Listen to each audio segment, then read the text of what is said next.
Stephen King once wrote that nightmares exist outside of logic, and there's little fun to be had in explanations. They're antithetical to the poetry of fear. In a horror story, the victim keeps asking why, but there can be no explanation, and there shouldn't be one.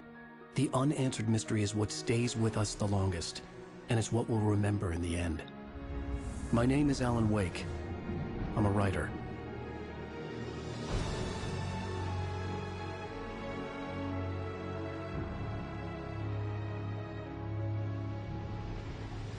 I've always had a vivid imagination, but this dream unsettled me. It was wild and dark and weird, even by my standards. So yes, it began with a dream. Following a typical nightmare pattern, I was late, desperately trying to reach my destination, a lighthouse. For some urgent reason, I couldn't remember. I'd been driving too fast down a coastal road to get there.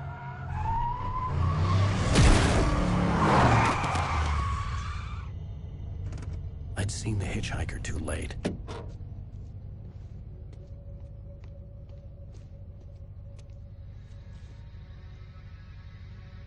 He was dead. I was convinced they'd put me in jail and I would never see Alice again.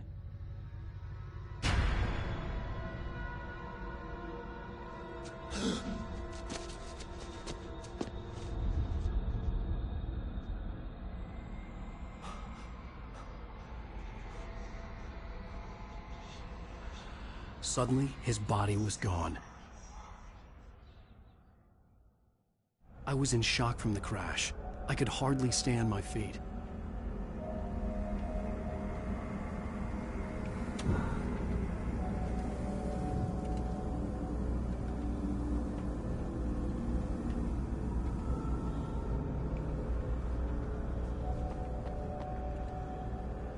The radiator had broken when I hit the hitchhiker. The car wasn't going anywhere.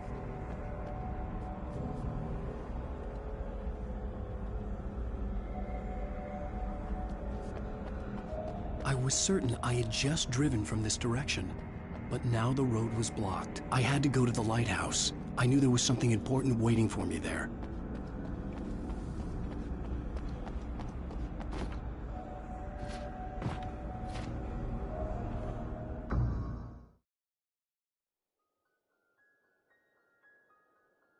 Stephen King once wrote that nightmares exist.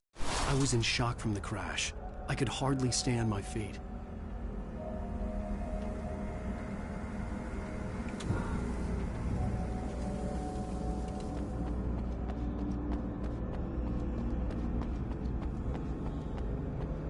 The radiator had broken when I hit the hitchhiker. The car wasn't going anywhere.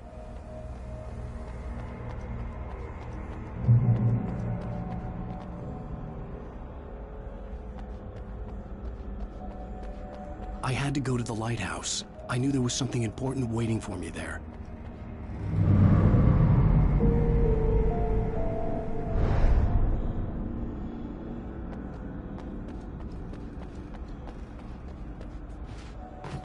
The bridge had collapsed. I'd have to find another way to the lighthouse.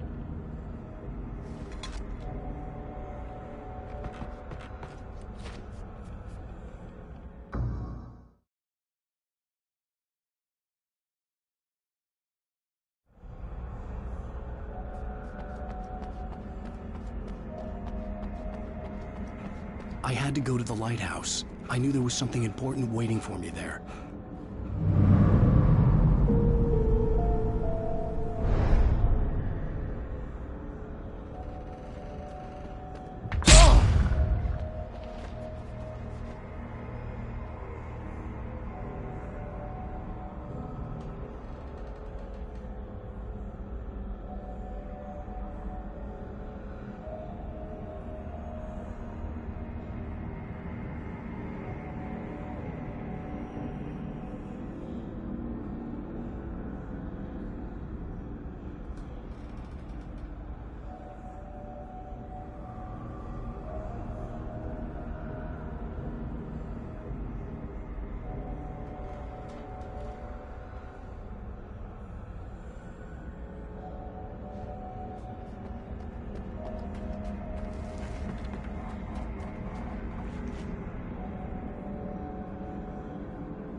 gut stuff?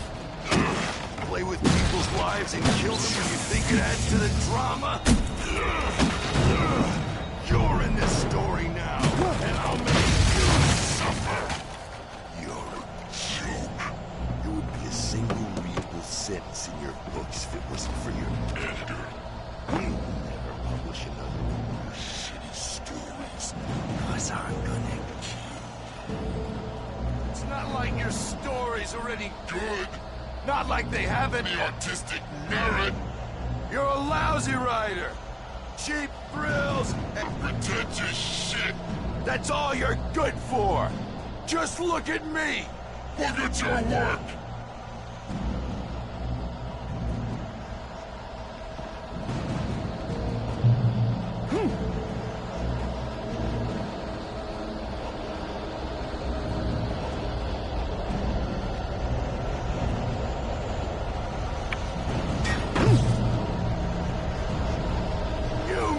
Your deadline!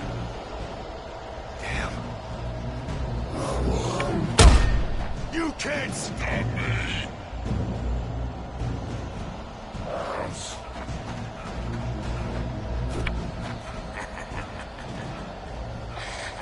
I realized that the hitchhiker was a character from the story I'd been working on.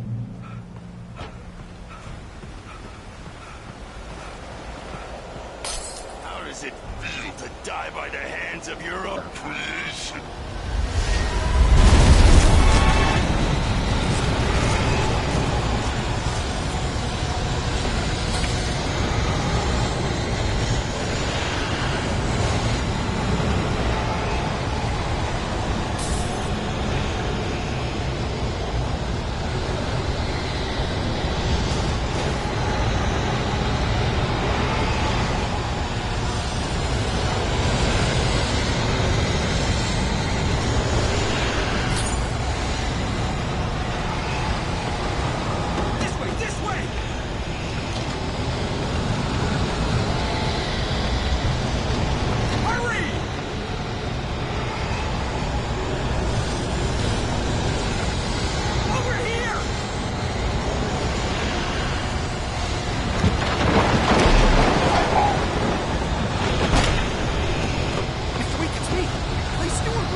Oh no!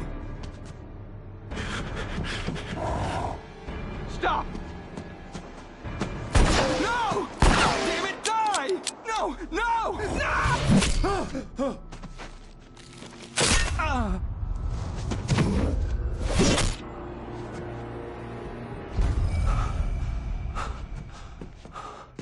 I was trapped. There was no way out. Die, die, die, die, die, die, die, die.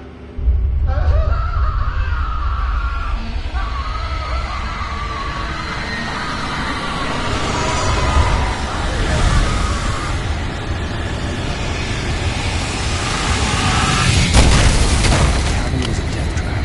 I had to get out.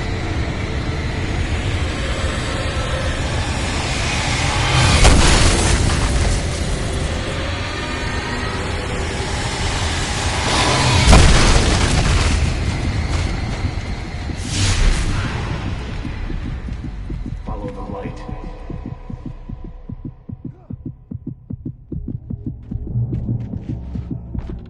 You are hurt. You should go into the light. You are only safe there.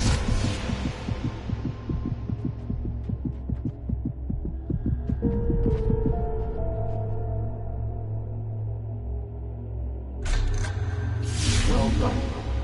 I have something important to tell you. It goes like this. For he did not know that beyond the lake he called home lies a deeper, darker ocean green, where waves are both wilder and more serene. To its ports I've been. To its ports I've been. Do you understand? No. Follow my light.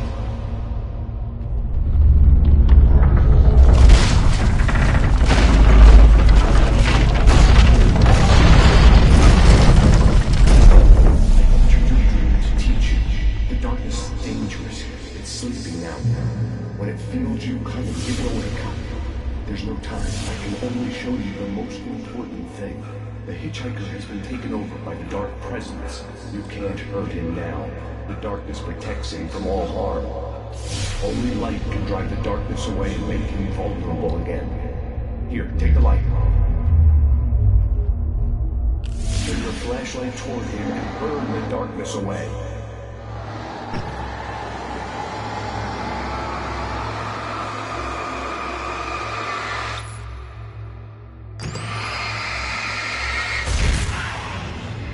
You did it. Now the darkness no longer protects him, but it's still inside, controlling him. He can't be saved. He's still a threat. He is still your enemy. Here, take the gun. Pick up. Now you'll die.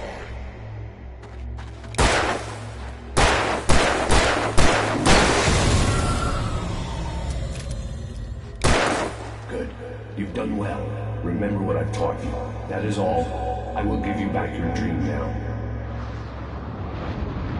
In the nightmare, a terrible darkness was taking over the world. The lighthouse was the last safe place on Earth.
I can keep this up.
Shh, baby. Just another nightmare. Everything's fine. You dozed off. Right. Anything more than dozed off would be news for everyone. Cheer up, handsome. We're here.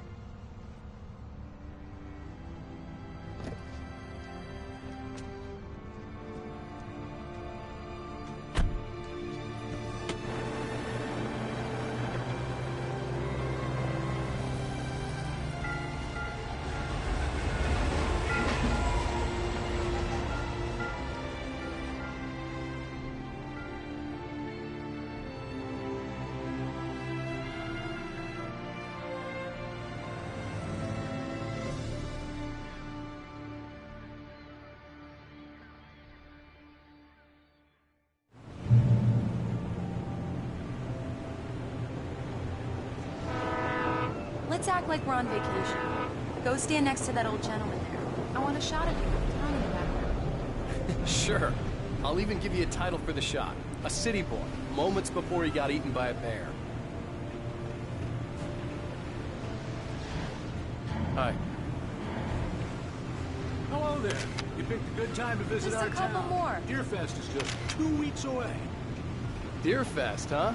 Did you hear that, honey? You have a lovely wife. If you don't mind me saying. I'm Pat Maine, by the way. Nice to meet you. Yeah, I'm Alan Wake. I won't pretend I don't recognize a famous writer such as yourself, Mr. Wake. A pleasure. I'm an avid reader myself.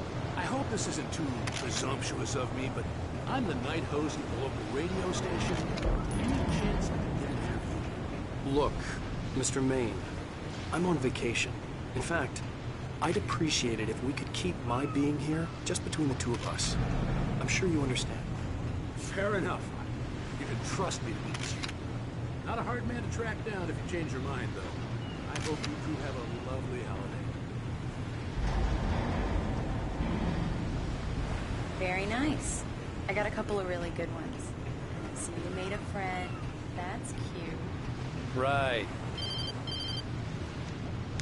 Yeah? Hey, bestseller. How's my favorite writer? Are you there yet? Barry. Yeah, we just got it. Are the locals giving you trouble? Just say the word, and I'll hop on a plane and come make sure that you're left alone, Al. No, Barry, we're fine. Great, great. Just want to make sure you can relax and recharge. So, how is the place? Has it gotten your creative juices flowing? Barry, we're just settling in. Okay, Al. I'll call back later to make sure you're doing okay. And you call me if there's a problem, okay? Okay. Just looking out for you, buddy. Talk to you later. I love you too, Barry. No, it's going to be calling you every 5 minutes. Barry is Barry. I can always turn off the phone. What did I tell you? Text message from Barry. Let's see who has He the says hi last to you laugh. too. Okay. Good day to you too. Alan, we're here. Come on, let's get back to the car.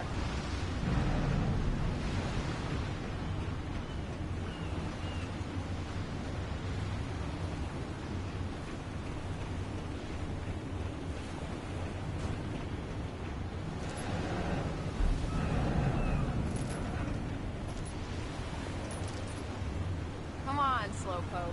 You get the full service here. I've made all the arrangements. I drive the car. I'll even carry the bags. All you have to do is drag your cute butt into the car and enjoy the ride. Yeah, sounds like you've got a lazy bastard for a husband. Yeah, but I got a thing for him. Come on, you lazy bastard. Let's go.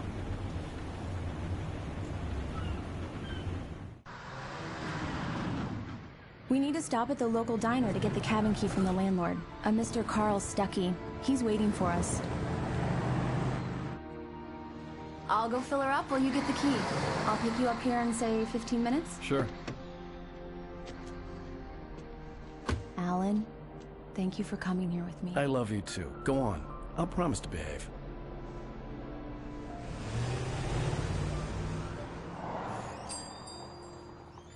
I'd forgotten there were still places like this. Towns where everybody knew everybody. Welcome to the Oh Dear Diner. Hi, I was wondering if you could help me. I'm looking for... Mr. Wake. Alan Wake. Oh, God! I am your biggest fan. I know people say that all the time, but I really am. I'm Glad to hear that. Rose. Rose, I'm looking for Mr. Stuckey. Carl Stuckey? Carl? Oh, of course, Mr. Wake. He must have gone to visit the restroom. He'll be back in a moment. I can't believe it. I've got all your books. I got the cutout from the bookstore when they took it out of the window. And you keep it here.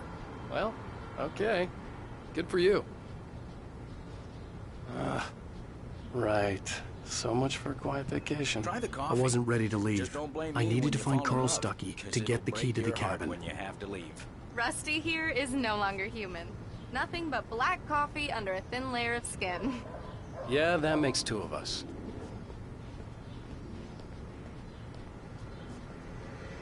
Are you staying long, Mr. Wake? I can't believe it. I'm having a conversation with Alan Wake.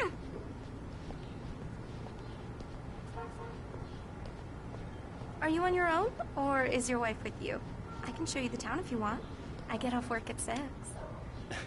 Thanks, Rose. We'll be sure to keep that in mind.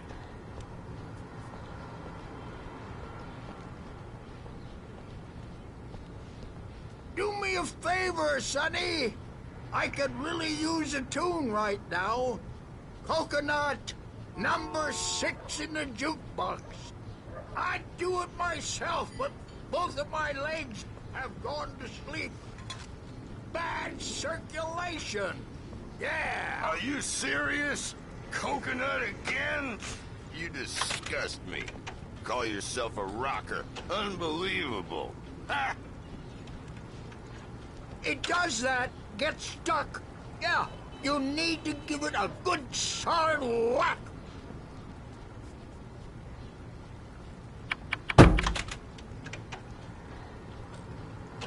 Now that's what I'm talking about, yes! This is it. I've died and gone to hell.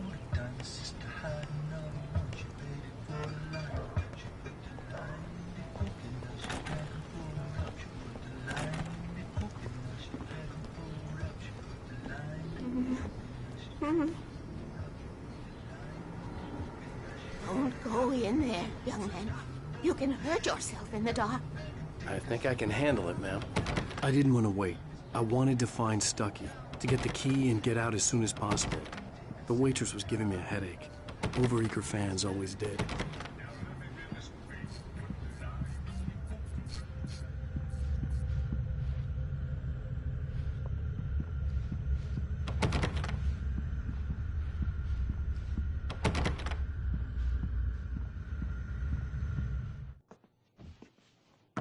Hello? Mr. Stuckey? Carl couldn't make it.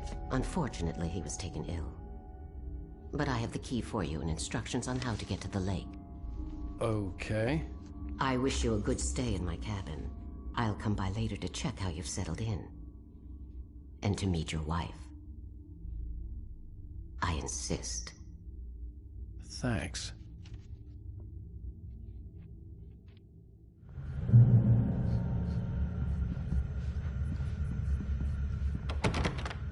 Cauldron Lake is a special place. Very inspiring.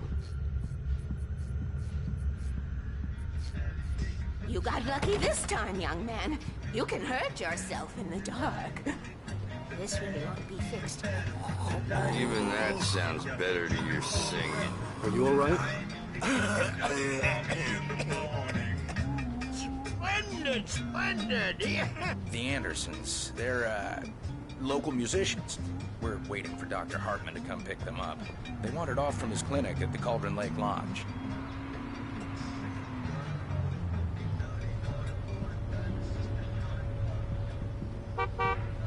Bye, Mr. Wake.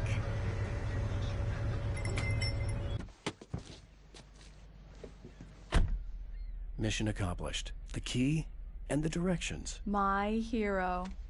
I got some flashlights, just in case. Hey, wait! Mrs. Wake! Your keys!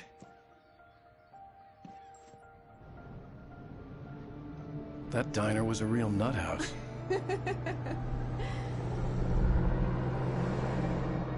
Can you believe this place?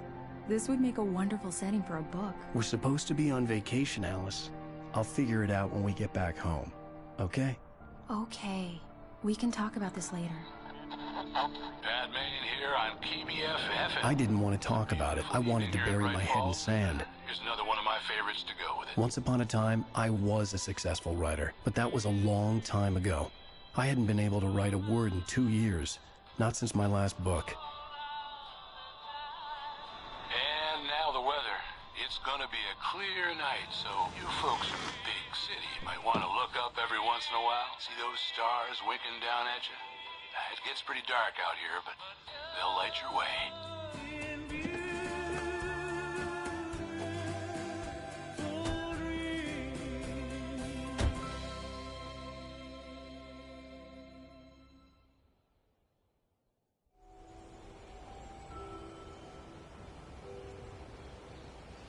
Wow. It's gorgeous, Alan. It's something, all right. Don't worry, honey. I'll get you inside safe and sound before it gets dark. And I've got the flashlight. I know. I'm okay. Alice had a phobia. The fear of darkness. I wanted to make sure we were inside with the lights on before sunset.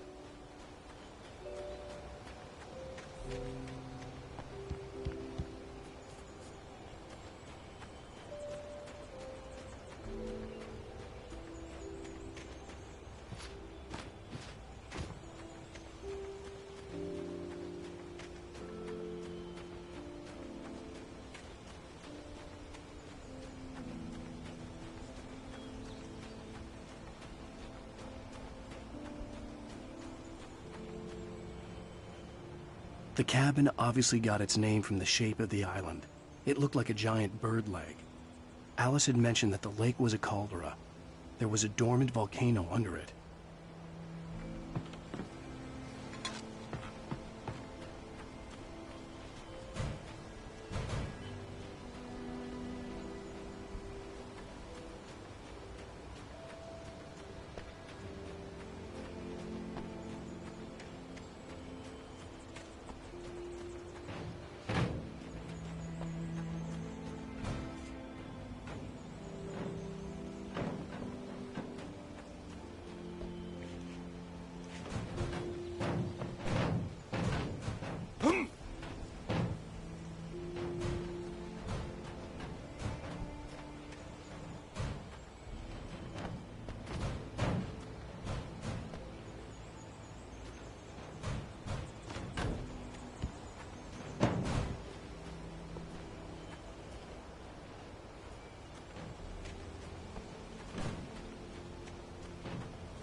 An old generator had been connected to the power cable.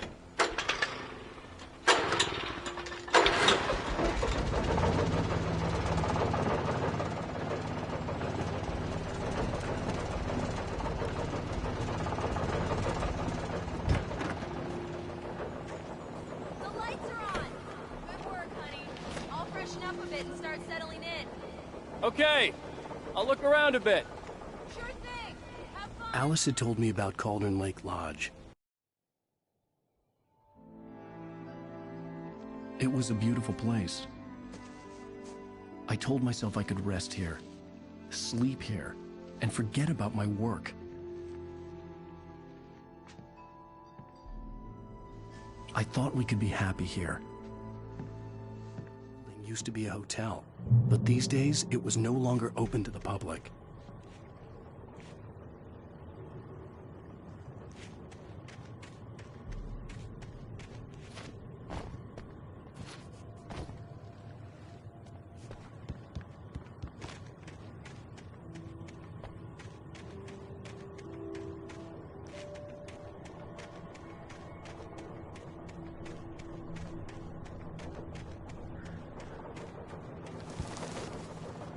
The island had once been the site for a love story.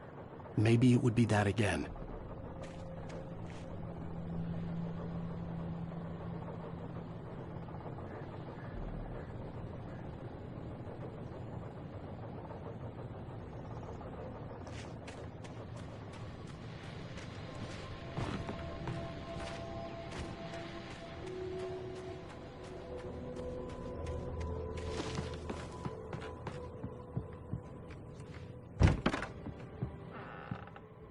Alice?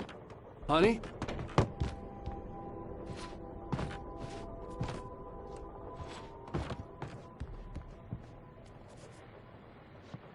A shoebox filled with books by Thomas Zane sat on the shelf. I'd never heard of him before.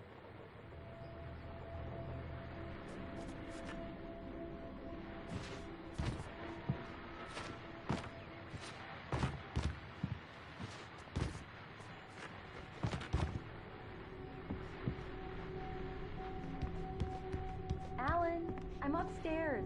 I have a surprise for you.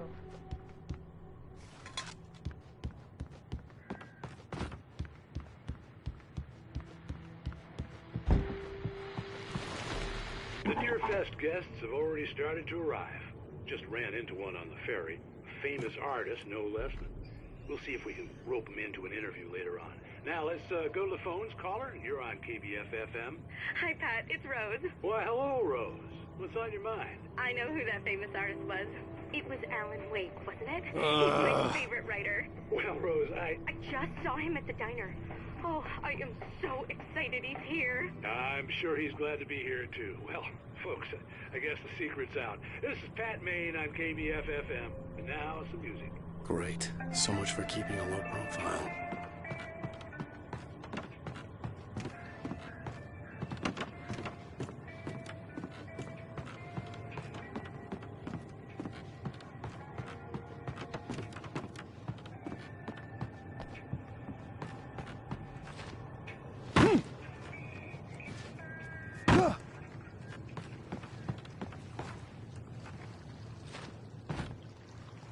The water was black. I couldn't help but imagine all sorts of horrors lurking in the depths below.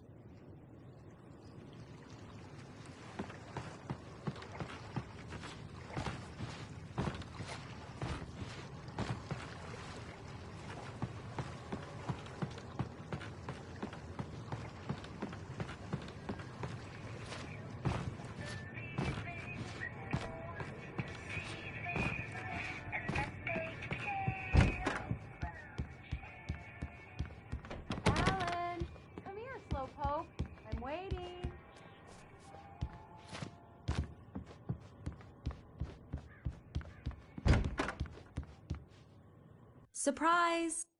Alice? What is this? I guess I have a small confession to make. I thought maybe you could write here that a change of scenery would get you past... Damn it, Alice! Everyone keeps... Hey! Just hear me out! There's a local doctor, Dr. Hartman. I read a book of his. He has a private clinic here. He specializes in helping artists. Maybe So now you want to get me committed? No! It's not like that. That's not... Alan?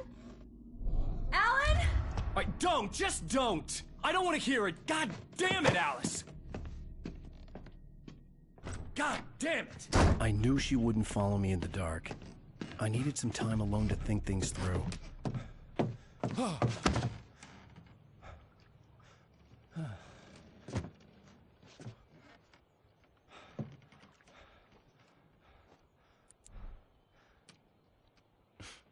Damn it.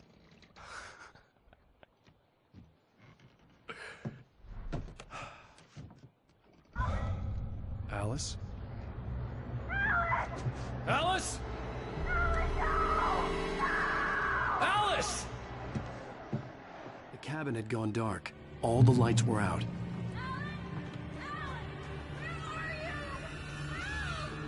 Alice, I'm coming! It's all right, I'm coming!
Alice?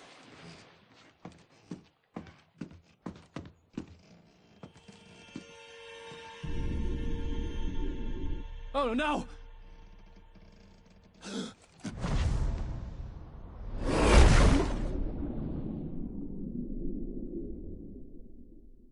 Keep going, Alan. Wake up. Alice?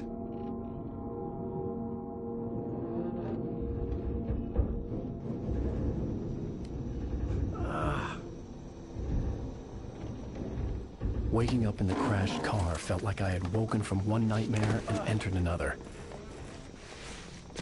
I couldn't remember how I got there. All I knew was that something terrible had happened to Alice.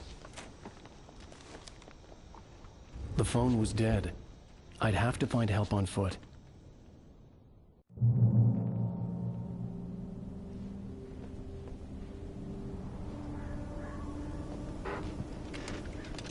Among Alice's things was a book, The Creator's Dilemma, by a Dr. Emil Hartman. Seeing the book brought back my fight with Alice. I didn't like it, and I didn't like the guy's smug face on the cover either.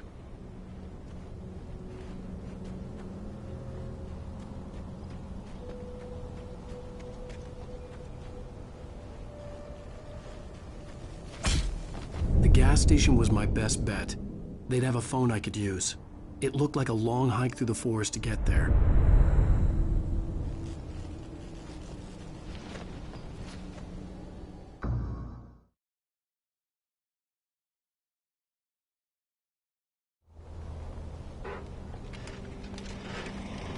Among Alice's things was a book, The Creator's Dilemma, by a Dr. Emil Hartman.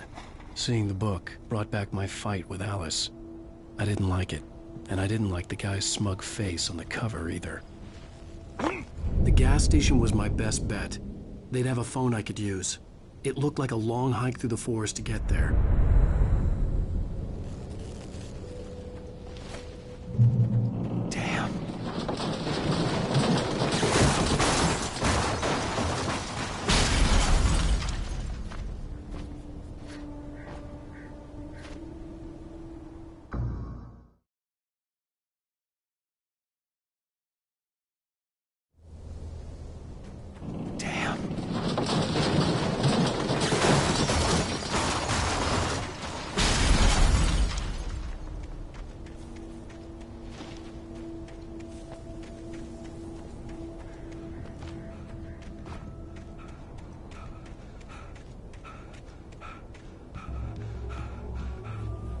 Hello?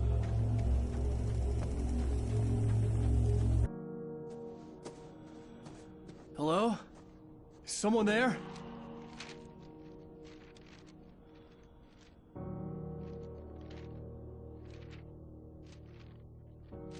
The loose sheets of paper were pages from a manuscript entitled Departure.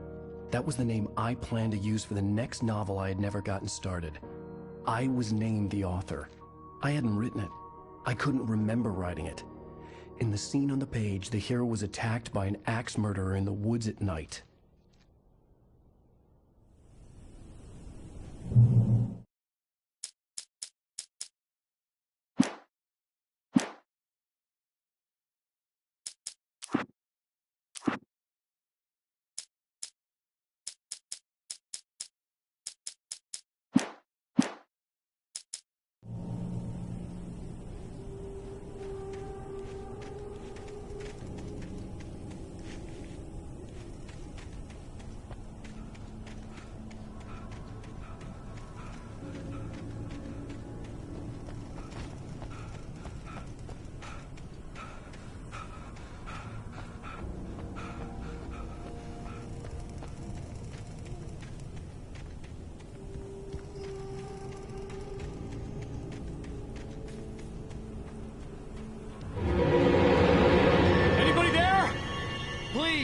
I've been in an accident!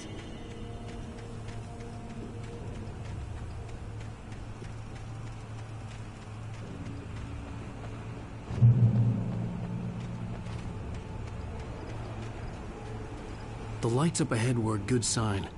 Maybe I wouldn't have to hike all the way down to the gas station to find a phone.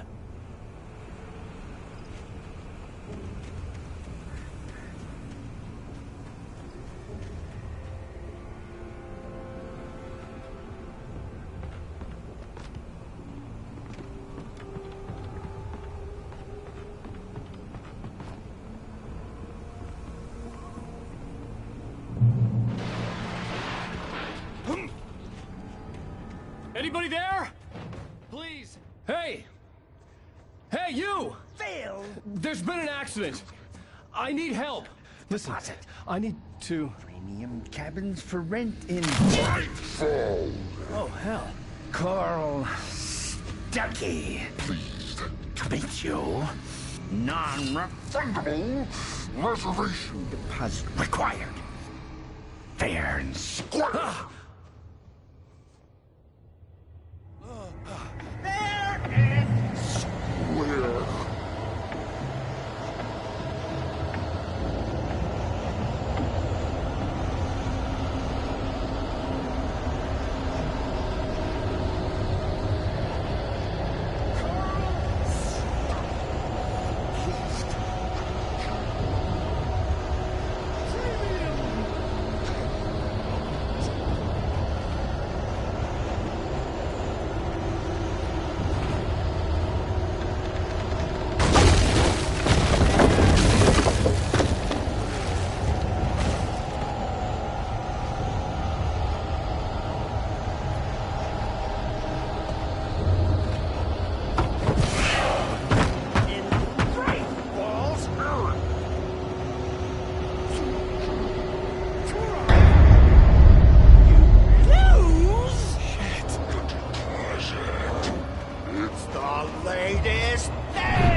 had to figure a way out of this. Any second now, and Stucky would be knocking on the door with his axe like Nicholson in The Shining.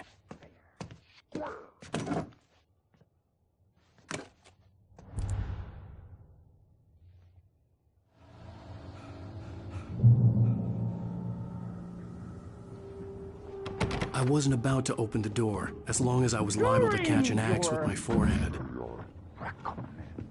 Trying.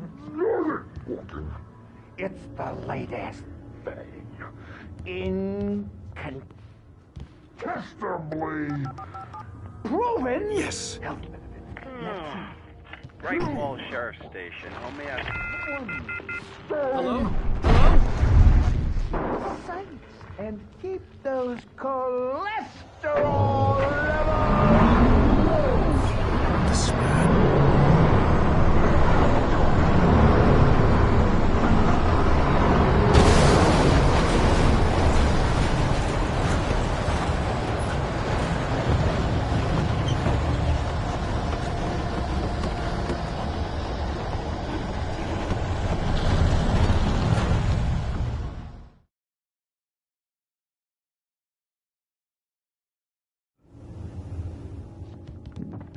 During your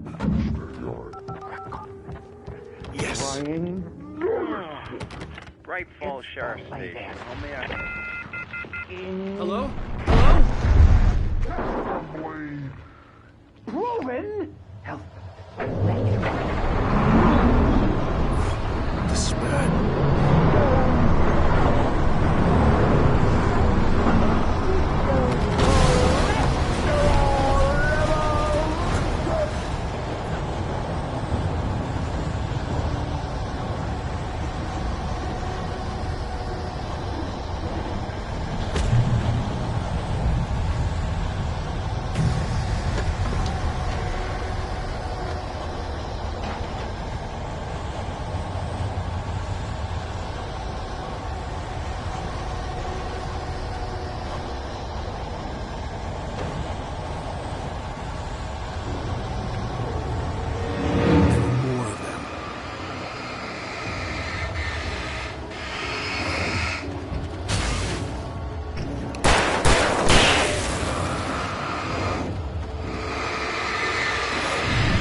I'd never fired a gun outside a shooting range, and now I just killed someone. Or something. There were no bodies. They just disappeared. If I was dreaming, it felt real enough to make me sick.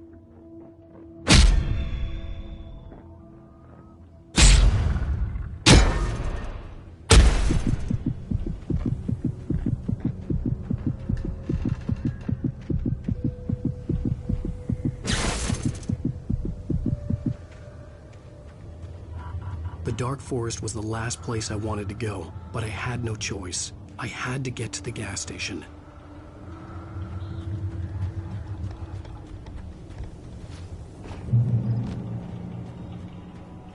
It's rabbit season!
What the hell was that?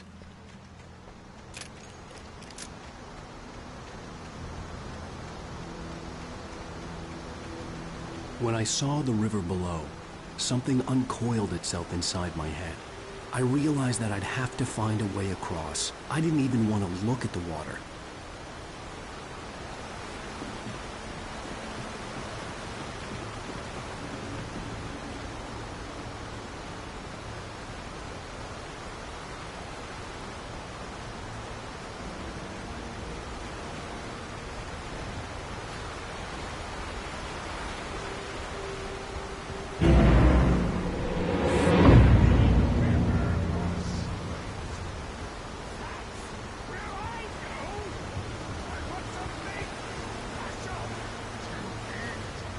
Stucky was still out there, in the dark, stalking me.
The staircase was broken.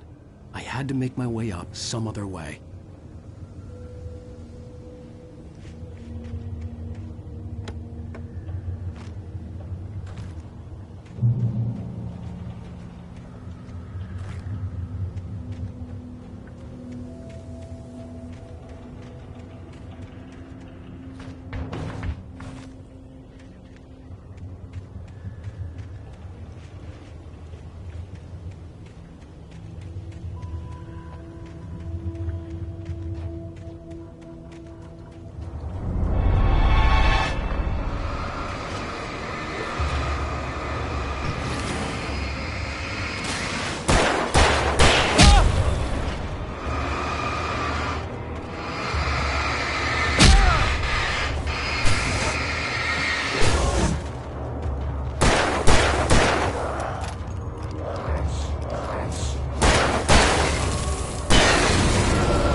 I was just outside for a breath of fresh air, and what a night. I know most of you are probably in your beds by now, but if you're still up and around, take a moment. Deep. The weather's absolutely still. The sky is crystal clear. It's like the forest is quietly breathing along with you. You listeners know I'm a night owl, and it's on nights like this I wish I wasn't cooped up in the studio. Makes an old man like me wish I could just roam wild. But here I am, and it would keep you company all night long if I weren't.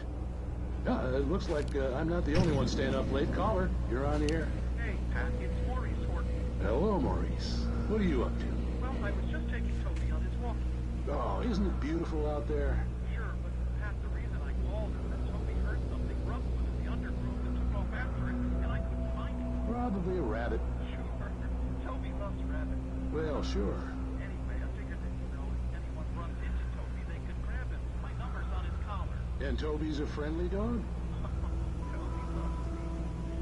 Usually he comes back, but we were pretty far from home, and it sounds like he went pretty wild there. Great dog, but up for his own good. Well, Maurice, it's out there now. Hope Toby comes home soon. Yeah, thank you. You have a good night now.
The gas station was closer now, its light welcoming in the darkness.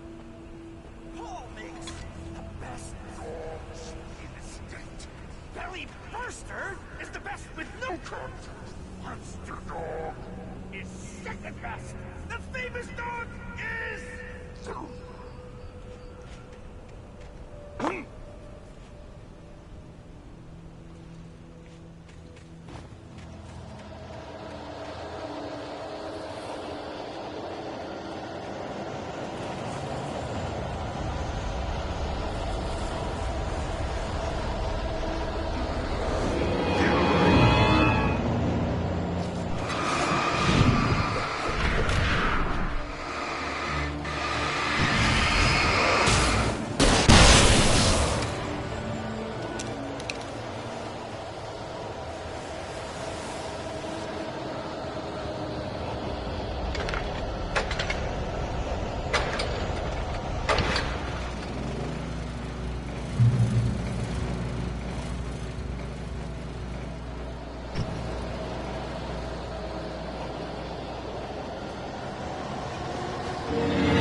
eerie hand-painted graffiti was revealed by my flashlight. Someone had hidden a chest of supplies near it.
Science.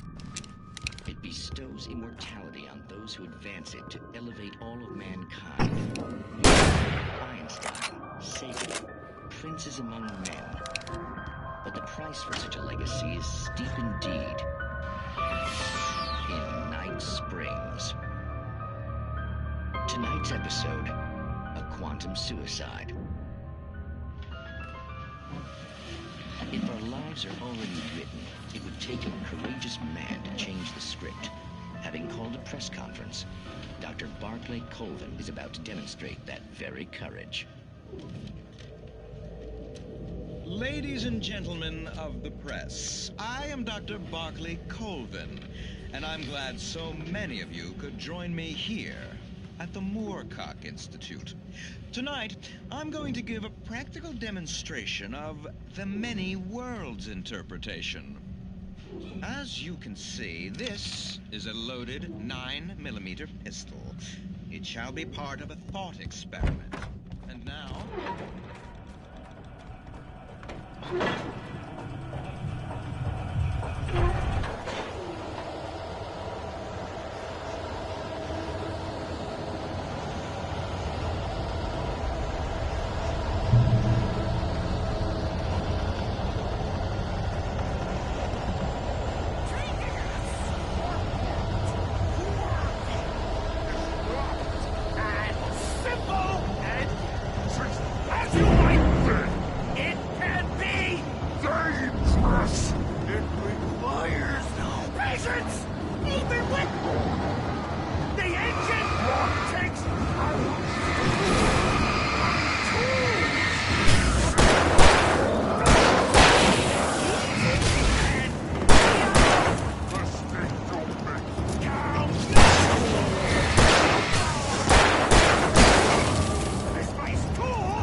Stucky's body vanished, leaving behind only a lifetime of nightmares to come.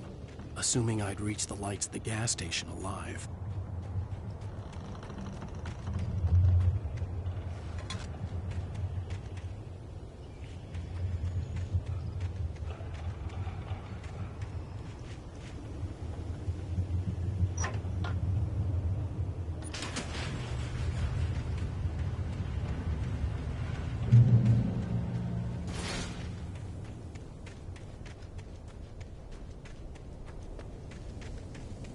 I recognized the parade float I had seen in Bright Falls when I first arrived with Alice.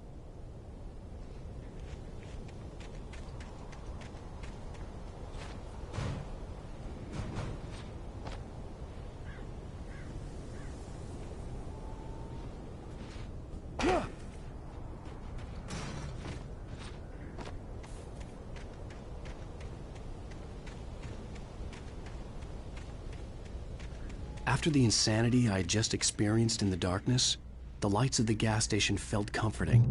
At least for a moment, the sane world reasserted itself.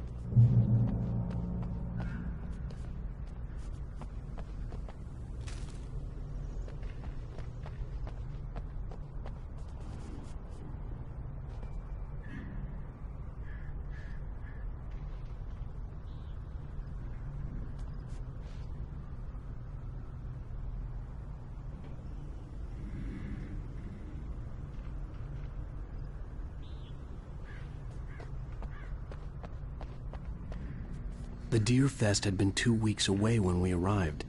If the day count on the banner was right, I was missing a whole week between the night we got here and now.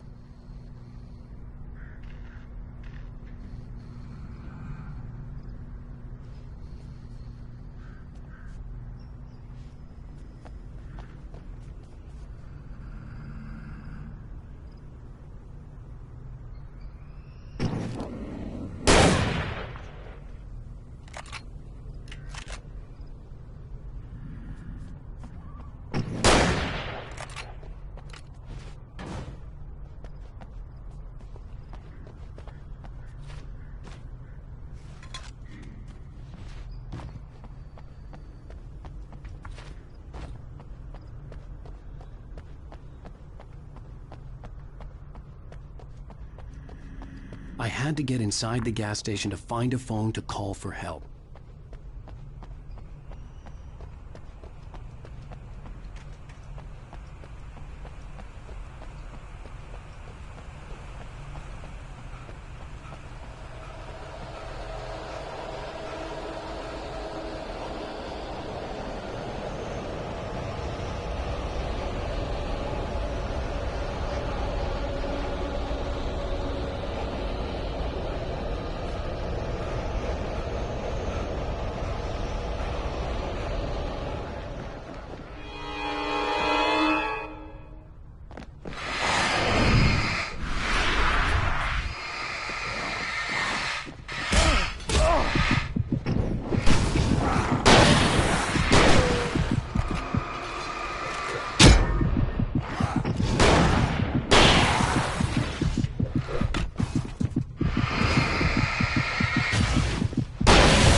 The garage was a mess. It looked like someone had trashed the place, or that there'd been some kind of fight. I'll keep writing. Outside, there's only darkness. Outside the cabin, outside the story, there's only darkness. I can feel her presence in the dark. Just now, I could smell her perfume in the room. I'll reach her, I'll fix it up. I'll bring her back. The story will come true. If I stop, she's lost. I don't believe this. It'd been me on the TV, talking crazy. Was I losing my mind?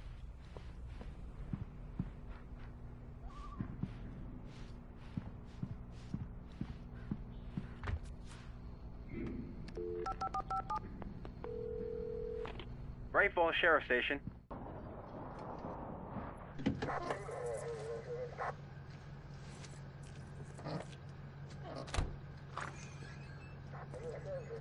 Oh, thank God, Sheriff. Sheriff Sarah Breaker. You are... I'm Alan Wake, but listen. I was in a car crash. My wife, Alice, she's missing. Calm down, Mr. Wake. We were staying in a cabin on the island, on Cauldron Lake. There's no island on Cauldron Lake. Not since the big eruption in the 70s. Please, I can take you there, okay? You look like you've taken a pretty bad knock to the head. Are you okay? Listen. We'll figure this out. Please get in the car. We'll swing by the lake and then we'll go to the station, okay? Mr. Wake, have you seen Stucky, the guy who owns this place? I realized I couldn't tell her what had happened in the forest. She wouldn't have believed me. And then she wouldn't have helped me with Alice.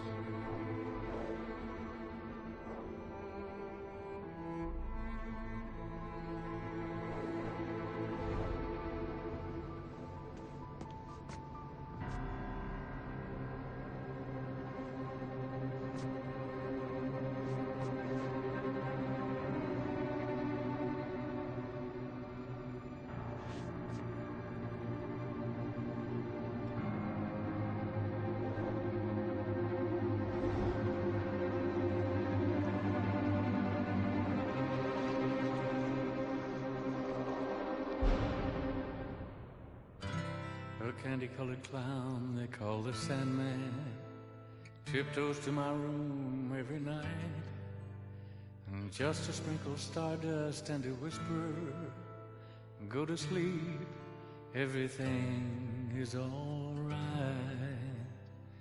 I close my eyes, then I drift away. Previously on Alan Wake. I came to Bright Falls with my wife, Alice. Thank you for coming here with me. I thought maybe you could write here. I don't want to hear it! God damn it, Alice! Now, she's missing. Alice? Alice? I woke up behind the wheel of a crashed car. I'm missing a week. I was attacked by shadowy men straight from a nightmare. The sheriff took me to the lake Alice and I had stayed at. But the cabin had disappeared.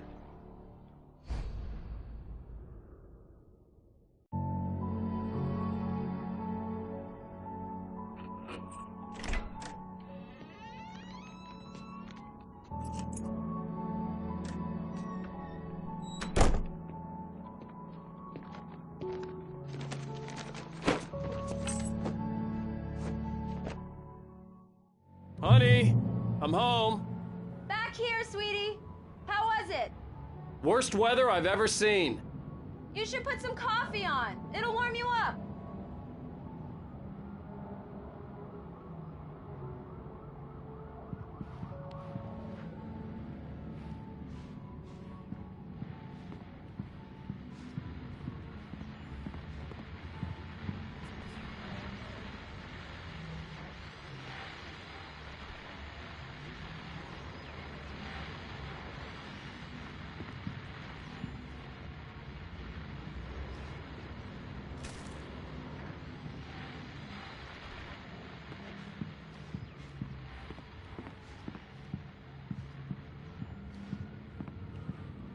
Hey, handsome. This is gonna be a long night, but these shots are turning out great. I guess you're gonna need that coffee then. I'll go put it on.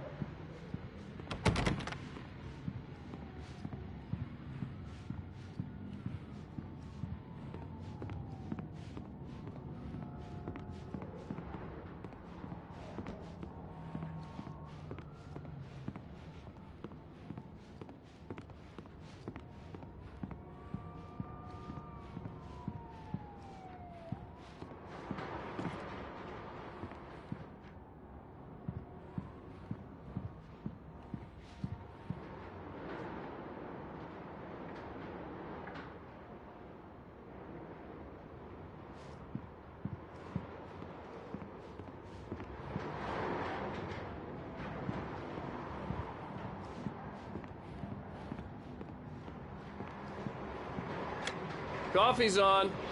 Great, thanks. I'll need it if I'm gonna finish this by tomorrow.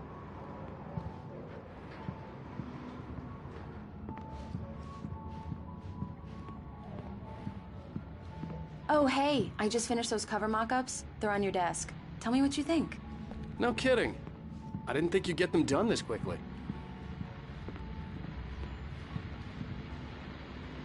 These look really good. Oh, sure, until Barry gets his hands on them. Which, by the way, will happen over my dead body. The last time was the last time. Oh, and speaking of Barry, he called. Alan! Alan, please check the fuse box. I'm right here. I'm on it, honey. Please hurry.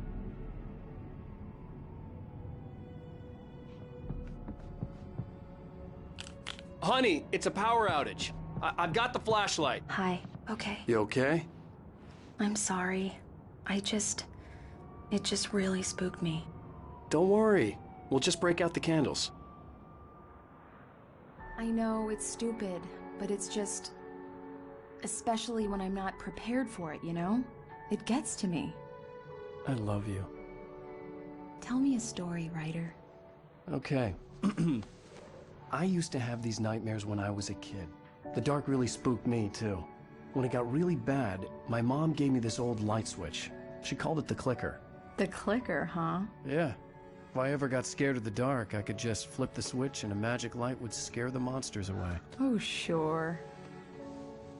Here it is. Alan. Maybe it'll help you, too. Yeah, nice story, writer boy. You made that up right now, didn't you? No. Seriously.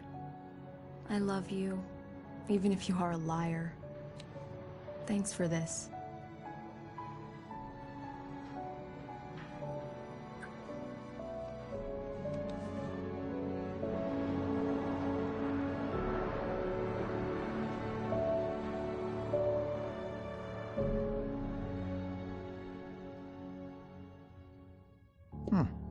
How do you feel, Mr. Wake? Any nausea, disorientation, anything like that? Mr. Wake, how are you feeling? I'm okay. My head's fine. I had to lie about my headache and memory loss. He'd send me to a hospital for tests. I couldn't leave without Alice. Very well.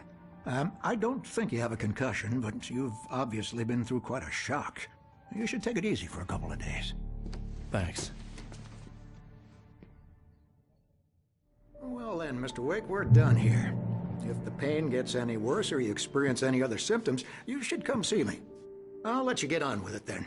Sarah, Sheriff Breaker, is waiting for you. She's very good at her job. I'm sure she can locate your wife in no time. Doc Nelson was the image of a small-town doctor. Sheriff Breaker had called him to the station to take a look at the cut in my head.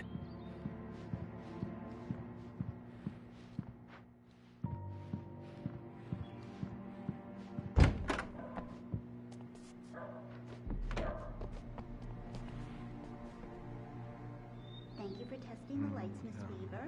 Everything seems to be fine. I don't have much to think about.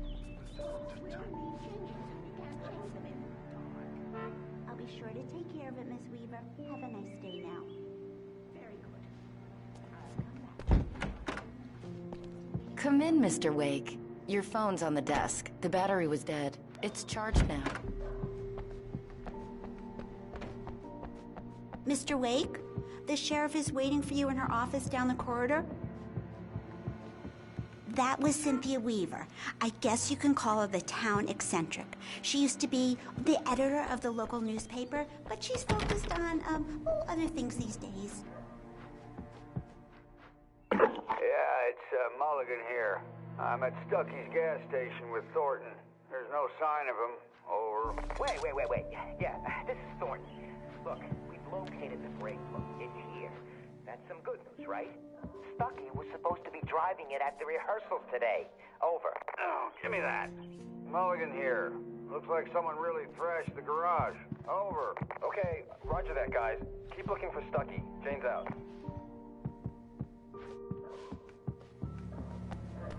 The sheriff wants to see you in her office, Mr. Wake. Alice was missing. I needed help to find her. I wasn't ready to leave. Alice was missing. I needed help to find her. I wasn't ready to leave. Alice was missing. I needed help to find her. I wasn't ready to leave. Your phone, Mr. Wake? Have you started looking for my wife yet? My men are already on it. Now, can you tell me what happened? I'm not sure. I can't remember. We were arguing. I walked out of the cabin. The cabin on Cauldron Lake? How did you end up at Stucky's gas station? I wanted to tell her what had happened last night, but I couldn't. She'd lock me up. Excuse me. I need to take this. Hello? Alan, please help me. Alice? Stop talking to the law. You'll do exactly what I say if you ever want to see your wife. Who is this? Go to the back lot. There's a hole in the fence on the left. Look inside the junker. I left a little something there to convince you we're all on the same page here. After you ditch the cops, you're gonna meet me in Elderwood Wade, can I National help Park. you with There's a anything? spot called Lover's Peak. Midnight. Don't do nothing stupid, pal. We're watching you. I need to get some air. The sheriff said I could go out back. Of course, Mr. Wake. You can get there through the cell corridor. Just don't mind Walter in there. He's one of our regulars. I thought he quit drinking for good. Oh, no such luck. He went on a bender and beat Danny pretty badly. He started shouting like that the moment he woke up. The light's on! The deputies, they don't understand. They won't listen to me. I need it to be bright in here! Thank you, man, thank you. Hey, you're alright. You're a good guy. Don't let anybody tell you different. You know, I shouldn't even be in here. The cops, they got it all wrong. See, sure, I beat him up, but I wasn't drunk. I mean, I wasn't drunk at the time. I only got drunk afterward. Okay, listen, you gotta listen carefully now. Here's the kicker. That wasn't Danny. No, sir. It only looked like him.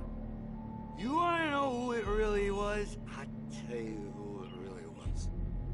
It was a goddamn space alien! I know it sounds like something a drunk would say, but believe me, I wasn't drunk then.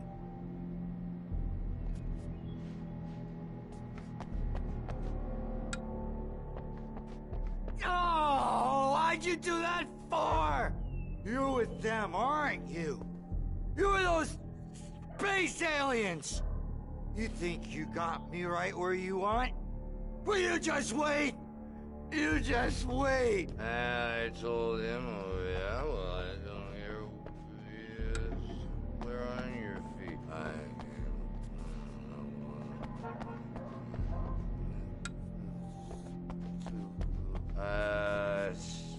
Stick by what I'm saying. I don't think your number's the same as my number. No, it's not the same as my number. I know my number. That's not it. How many people do you think ever seen you? So I've seen. The early morning light hurt my eyes and made my head ache. The man on the phone had said, go through the fence on the left.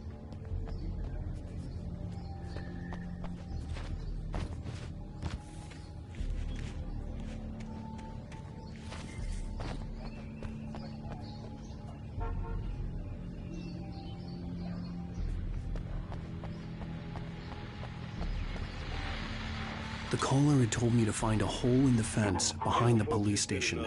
There was something for me in an abandoned car. God knows I need my beauty sleep. Just one more item before I go. It's been a busy night for the sheriff's department. We've had a few broken windows, even a report of shots fired on Main Street. Deputies Mulligan and Thornton had to deal with two intoxicated young men who were celebrating the completion of their Deer Fest float. Now, folks, we get this every year. I know it's exciting, the big day's almost here, but let's save it for the party and leave the gunplay for the shooting competition, huh? There's no point in getting all worked up yet.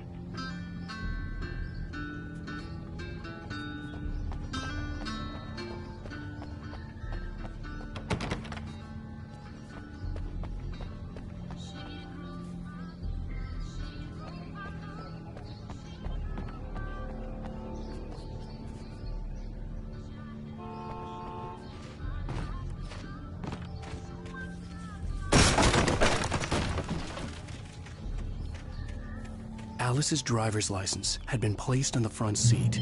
The caller meant business. Barry? Ow! Ow! Thank God! Where the hell have you been?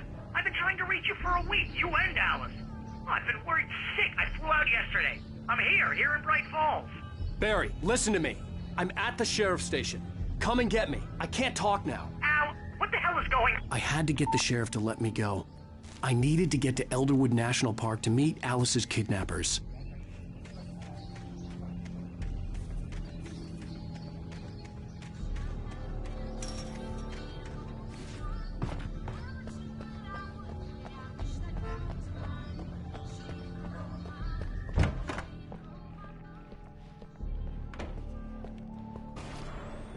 A writer is a light that reveals the world of his story from darkness, shapes it from nothingness. The way a sculptor carves a statue from a block of granite. If I stop, the world I'm making dies. Darkness will reclaim it. It's a long, hard journey into the dark. Alice's life is at stake, but I can't think about that, or I'll lose it. The dread lingers at the edge of perception. I'll push on. Anything is possible here. I'll write the story. I'll save her.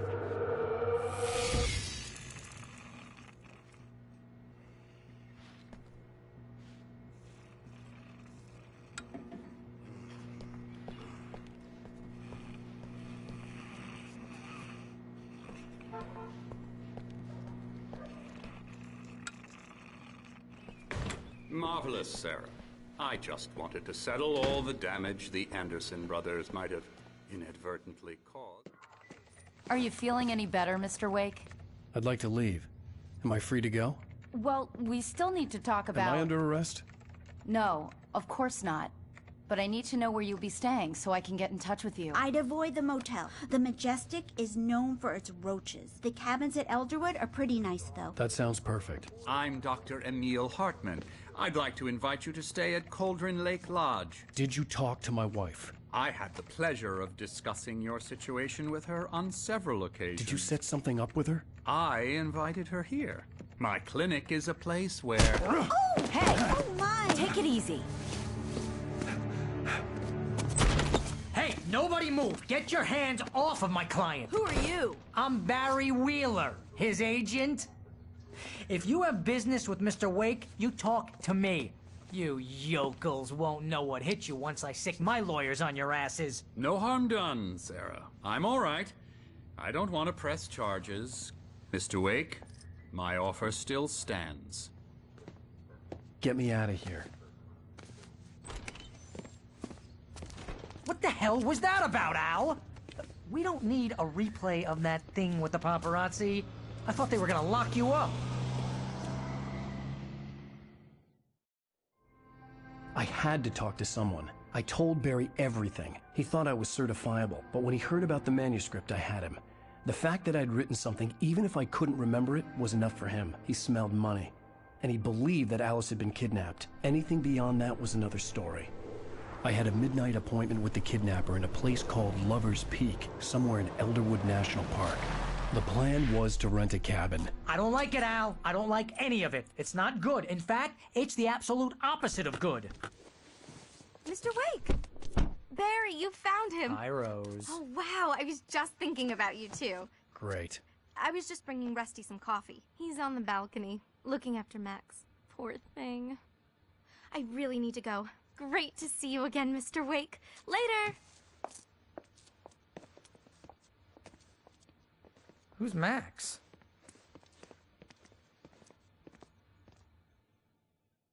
What an airhead. Jeez, Mr. Takes a swing at everybody. This is not her fault. She's a very nice girl and, more importantly, a fan. She even has a fan site dedicated to you. And she was very helpful when I was looking for you. Seriously, Al, what you were saying in the car, just listen to yourself.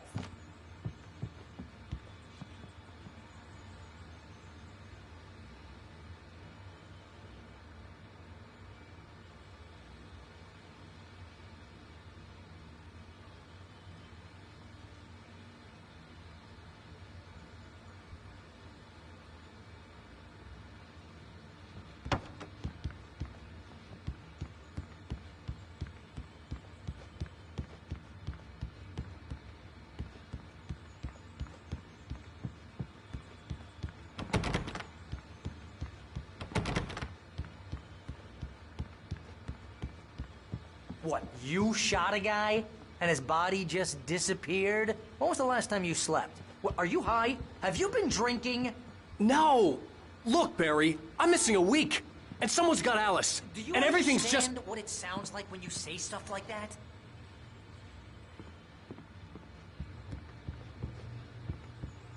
Don't get me wrong, it's a good story, could be a bestseller. But when you start confusing fiction with reality, you're buying yourself a ticket to the funny farm. Wait here.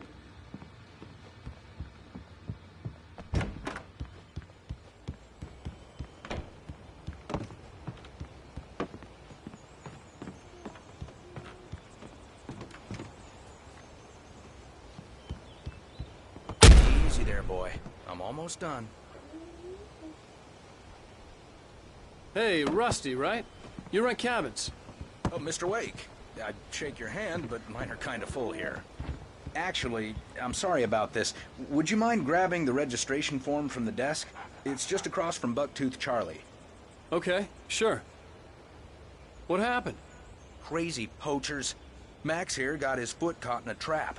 They're illegal to use here. Hell, you're not supposed to hunt within the park at all. But that doesn't stop some lowlifes.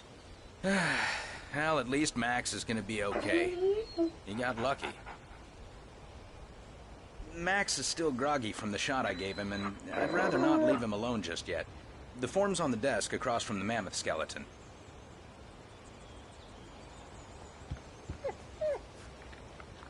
Okay, boy. We're almost done here. Seriously, Al, you can't just go and meet a kidnapper. Those situations always end up in disaster. You gotta talk to the cops. She's my wife, and it's my call. Can we talk about this later? No. This whole thing... Listen, you hit your head. I mean, geez, Al, come on. You gotta understand how crazy all this sounds. If you're trying to pull a joke on me, freak me out, it's working. Ha ha, let's have a laugh on Barry. Well, you had me going there real funny, Al. You can quit it now.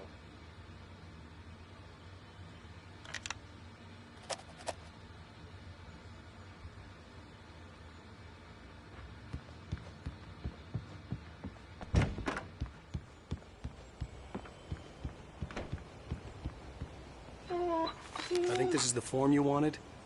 And here are the keys. Okay, you're all set, Mr. Wake. Glad to have you staying here. Thanks. Can you tell me how to get to Lover's Peak? Look, Al, you're asking me to believe that you shot a dude who went poof into thin air, a guy who was bulletproof until you pointed a flashlight at him.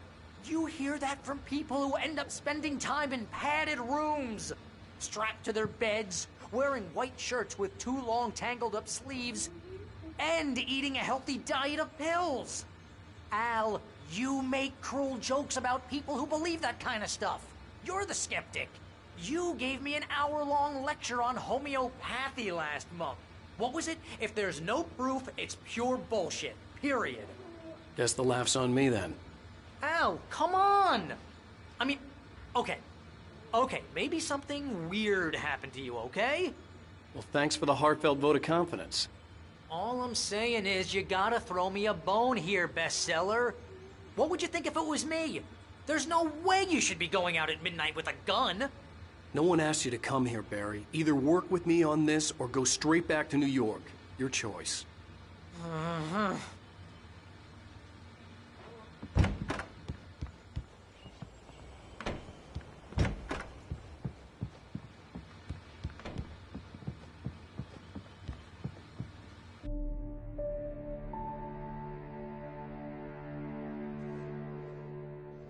That's just crazy talk, Al. Al! Al? We should go to the sheriff or call the FBI. Damn it, Barry, they'll kill her! This is not a goddamn debate, Barry. I'm going to Lover's Peak. He said to come alone. Okay then. I understand. But you're my best friend and I'm worried that you're not right in the head. Tell me what to do to help and I'll do it. You stay here, and if I'm not back by morning, call the cavalry. Achoo! Achoo! Just be careful with the natives, Al. These yokels are dangerous. Everybody hates a tourist, or it'll be Deliverance all over again. Bless you. Oh, this place is trying to kill me. I'll bet there's mold in here, spores, poison ivy, God knows what. This is so not worth a 15% commission. You want to know where you can shove that flashlight? Lock the door when I leave.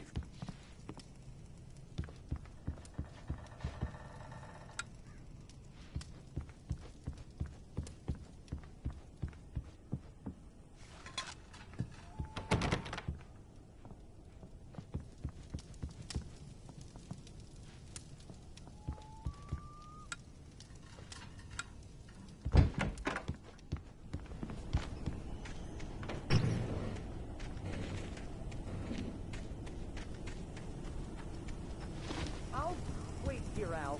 I'll hold down the fort. I'll be with you in spirit every step of the way, Al. Walk through the door now.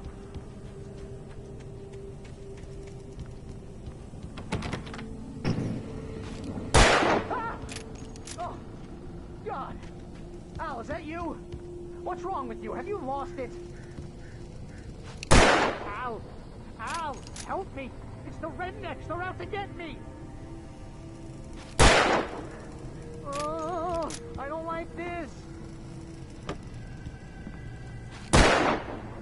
Ah.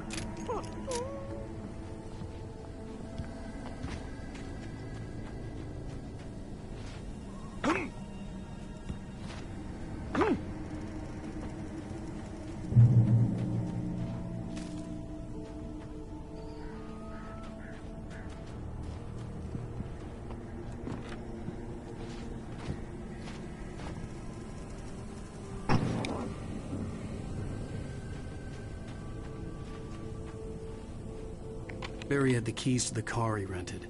Wasn't a long walk to the visitor center, and it wouldn't be any use to me in the forest. I knew I should have gone to the cops. This wasn't the smartest thing I'd ever done, but I was still angry with Barry for trying to talk me out of it. These people had called me right in the sheriff's station.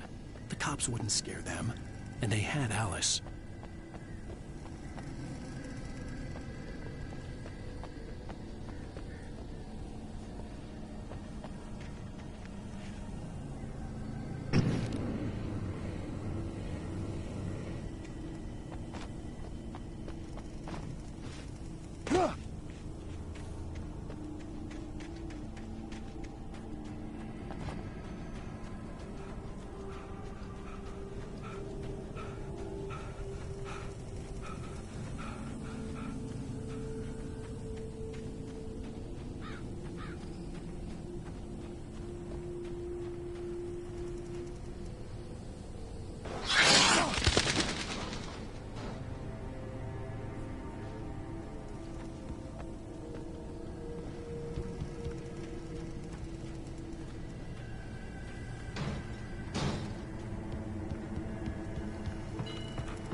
Welcome back to the show, folks. As promised, our very own Dr. Nelson has just parked his rear end in the studio. Doc, what's your Deerfest plan like?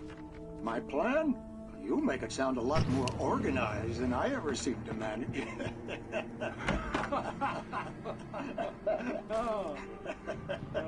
No plan, really. Just taking the atmosphere.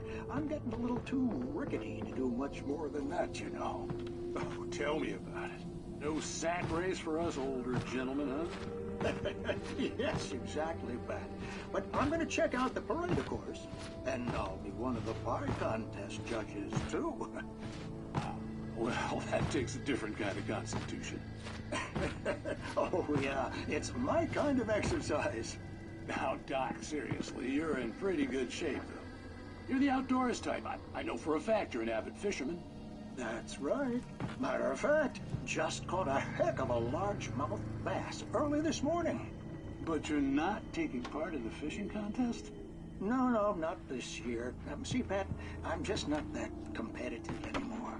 Now I just like to take my time and enjoy the peace of it. It's no fun if I need to worry about what I'm catching, you know? Well, considering your track record, the participants are probably pretty happy you feel that way. Well, Pat, that's kind of you to say.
Crime and punishment.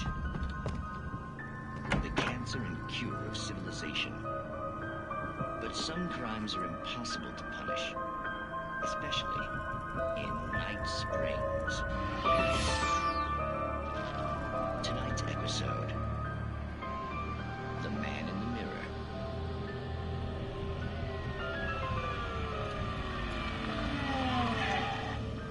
He's inside, Agent. He's a weird one. So, you're confessing to killing that guy, huh? Why? And it's coming? Yeah, well, why would you do that? I mean, you're a nice guy. Normal. Took a kid to a soccer game. So how come at the game, you pick a guy and, quoting from the arresting officer's report here, assault the victim's head area repeatedly with the weapon of choice being a pair of bare fists? Wow, that sentence really flows, huh? Maybe you're not the literary type. Okay, so you mess him up. But why? Who was that guy? We couldn't ID him. Why would a guy like you do him like that? I didn't like his face? Well, you must have hated it, because you really went to town there. I mean, there's no way to tell what he looked like. No ID on him either. That must be difficult. But then we ran the fingerprints. Got a match. Your prints. Identical. Huh, how about that? Your son said you were wearing a white shirt when you took him to the game. But the white shirt is on the dead guy. It's plenty red now. You won't get away with this. Do you really think that's in any way relevant to me? I had plenty of time to talk to my boy before the cops arrived, you know? He won't stop screaming, am I right? You think he's ever gonna be okay? I left my mark. Believe me.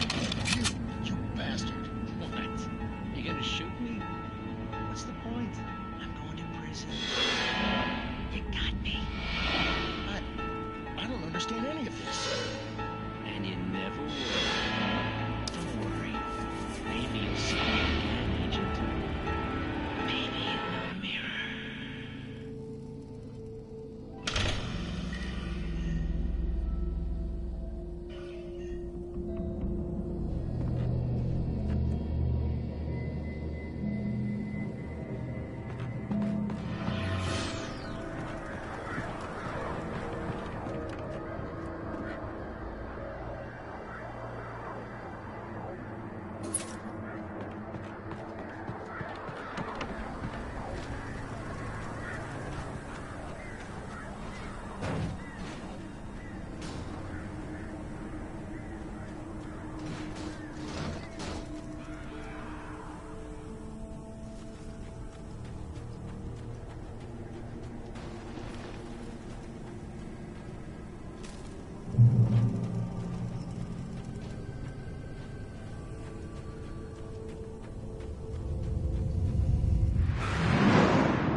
Vision left me weak.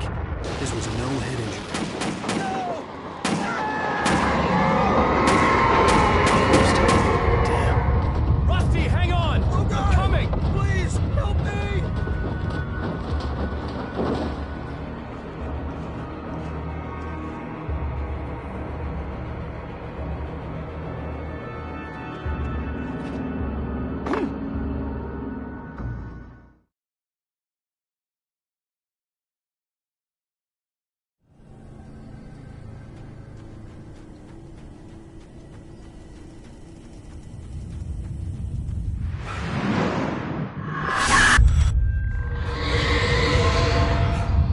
vision left me weak. This was no hidden.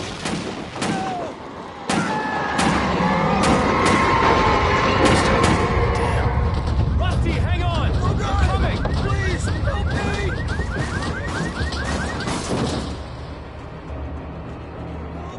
Help me! Can you hear me? Anyone? Please help! Help me!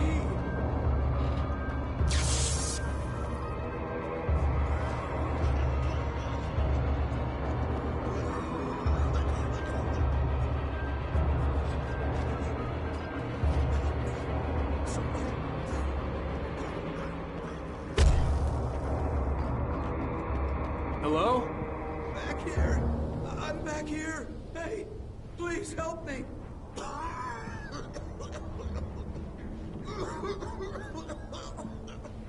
I'm here. I'm hurt. I can't move.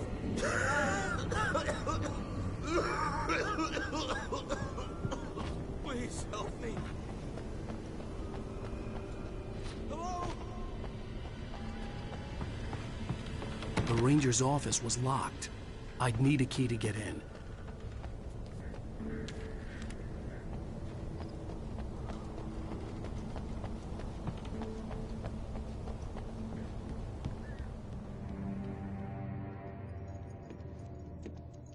Mr. Wake? Oh, hell. It happened just the way it was on that page. I found. Came true. It knew. So dark. It'll come back for me. You must... The lights. In the office. I have the key. Okay, Rusty. Hang on. I'll be right back. Whatever did this couldn't be far. Rusty had found a page from the manuscript. It would help me understand what happened.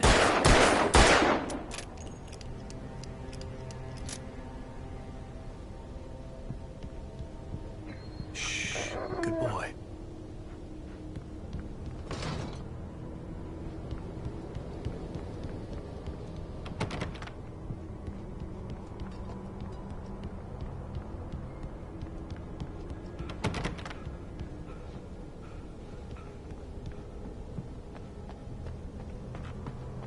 The only way to make sure that Rusty was safe was to get the power running and the lights back on.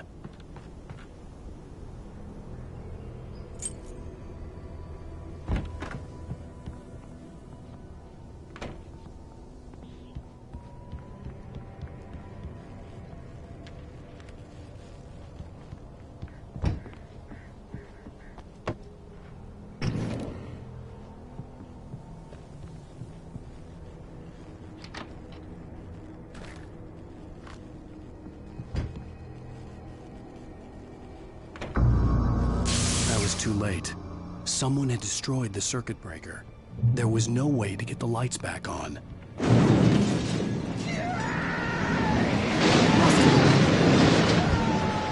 Rusty!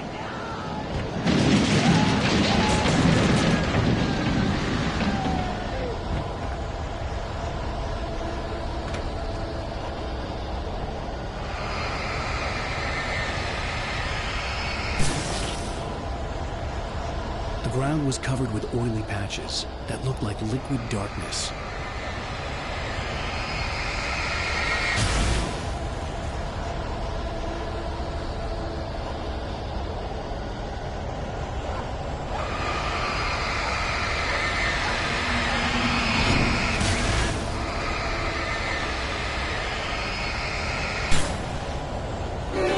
Just need hunting licenses.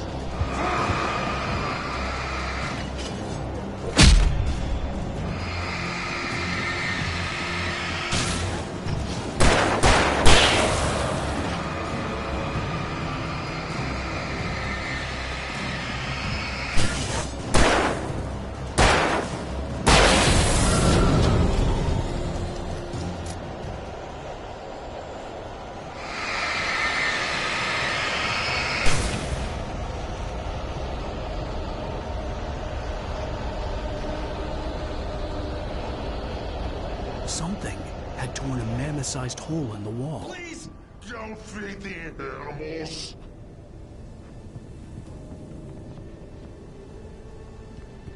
Fishing is only permitted for those visitors who purchase a park fishing license.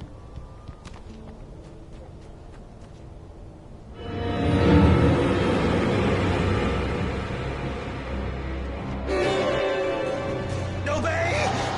The park ranger's instructions. At all times. Rusty? Rusty, Never Don't approach closer than 100 yards.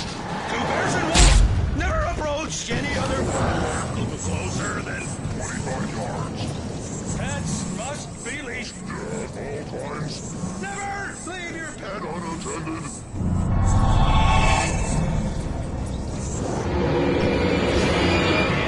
It is against the law to remove any natural objects or historical artifacts from the park grounds. This includes even you may Find along the river or even simple berries.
What the hell was that?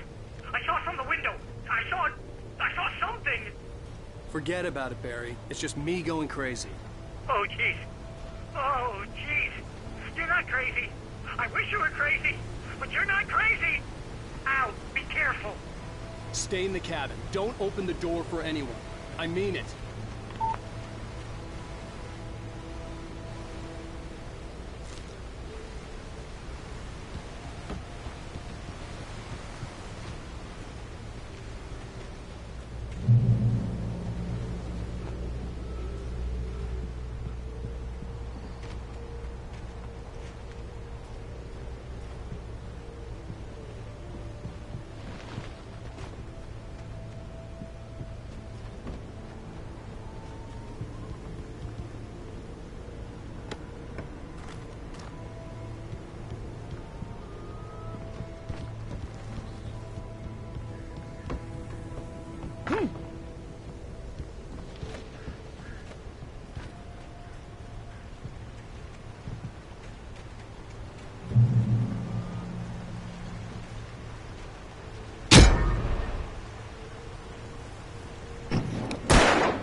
Lover's Peak was at the far end of the nature trail.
Shit.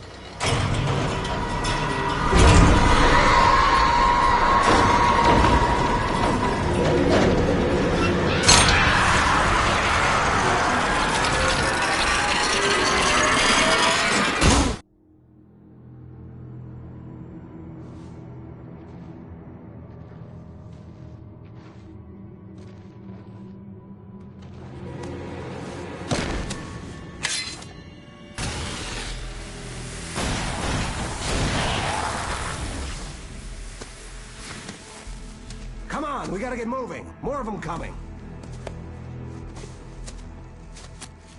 That flashlight's kid stuff. The flares won't keep the bastards away.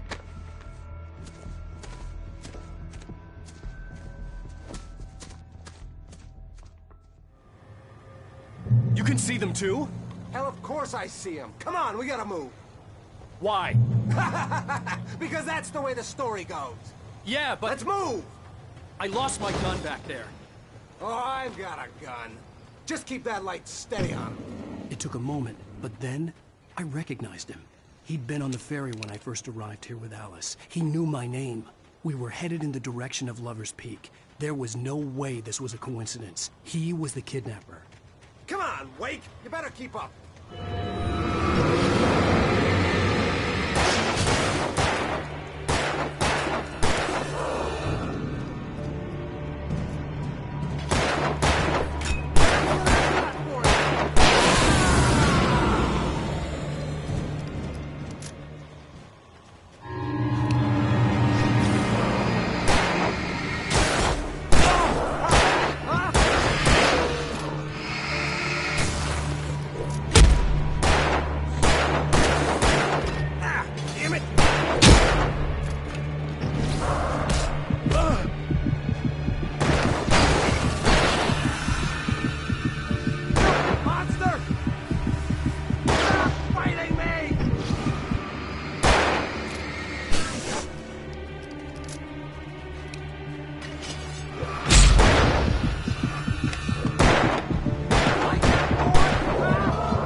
These stairs, Wake. Use the flares from the emergency box to hold them off while I get these boards off. Give me the gun. Yeah, no can do, Wake. Are you kidding? Give me the gun! No time for back talk. Hold them off!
Better get ready.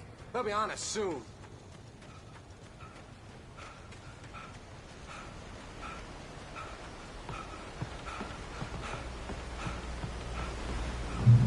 This is it, Wake. Last stand. There's more players here. Get ready. We fight them as long as they keep coming. Give me the goddamn gun! They're coming! That's not how this goes. Get with the program, Wake.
Let's cut the act now. Where's my wife? I knew you were gonna say that. I read it all before. You're a hell of a writer. Congratulations. You're gonna bring about something glorious and terrible once we get you some proper editorial control. What the hell are you talking about? Where's Alice? I want the entire manuscript, or she's gonna suffer bad. You touch her and I'll...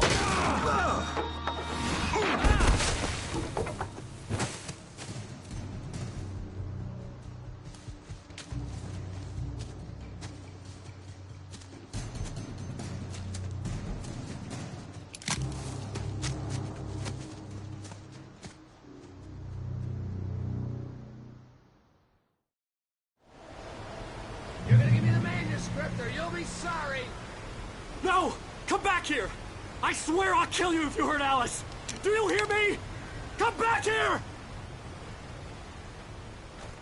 He had Alice, and he wanted the manuscript because he thought it held some magical power.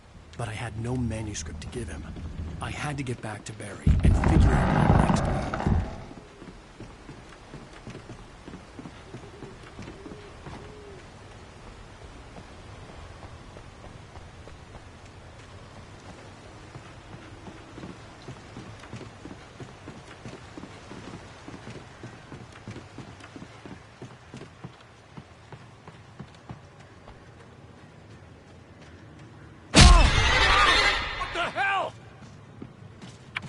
Rusty had warned me about these dreams. Hurt like hell. I was stuck.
occupation.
Barry? Ow! The porch is covered with birds. They've got all Hitchcock on me. Stay out of sight. I'm on my way. Don't open the door. What am I, crazy? Stay hidden. I'll be there soon. Just make sure you keep the lights on.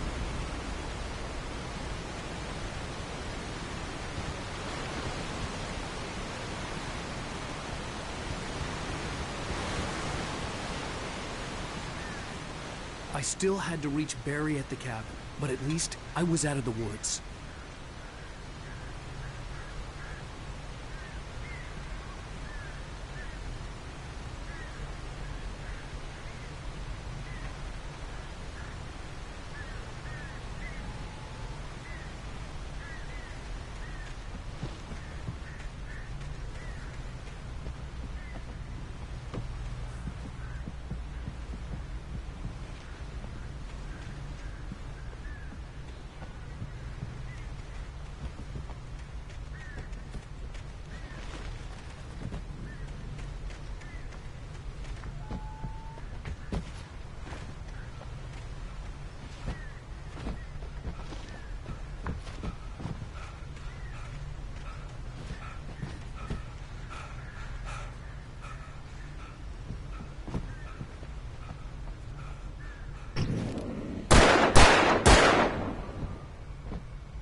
I had to find the key to the garage.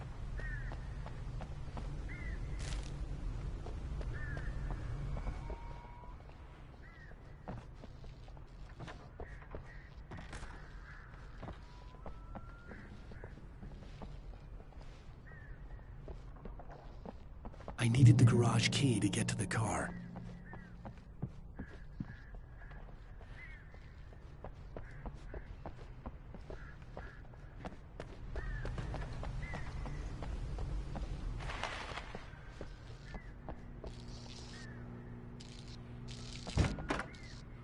The garage key had to be somewhere nearby.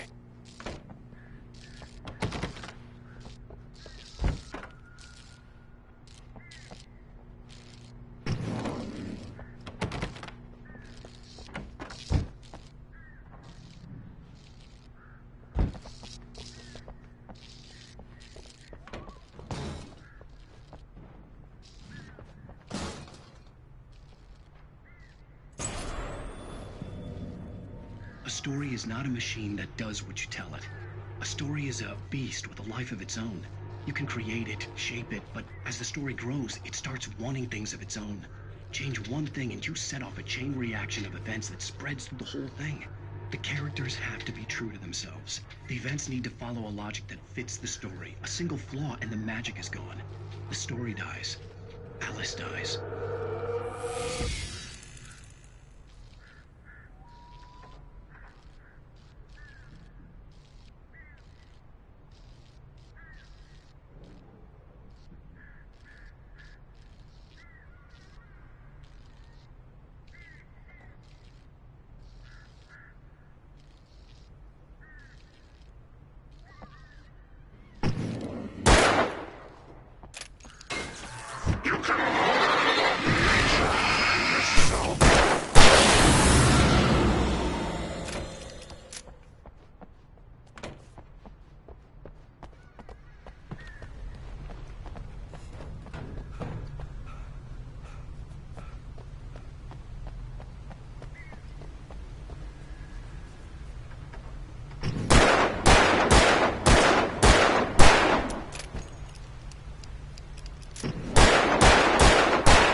The flare gun was probably the best weapon I could imagine against the dark things I was facing.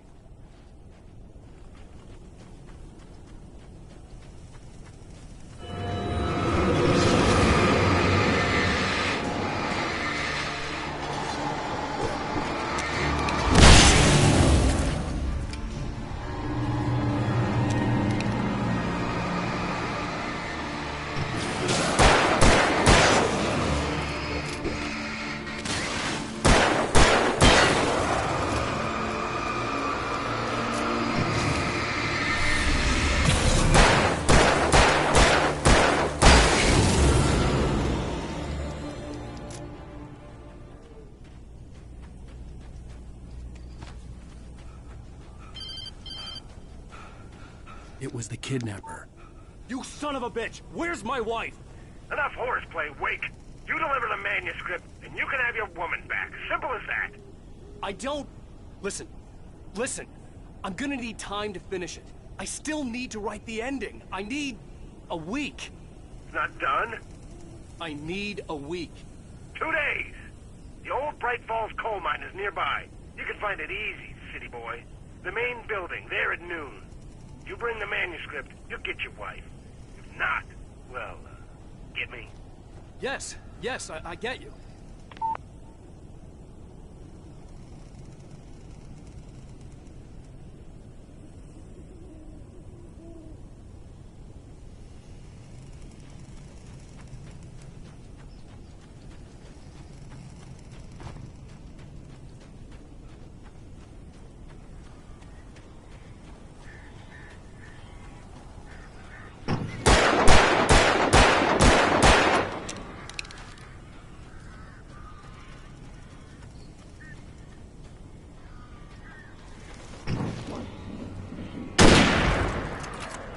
Barry had talked about birds over the phone.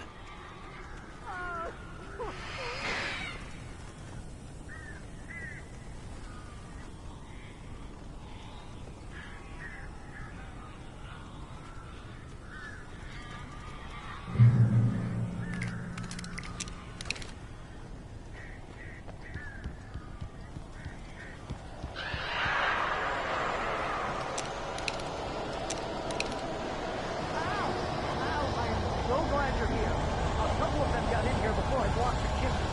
Is it normal? Deep burn or fear?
They're gone!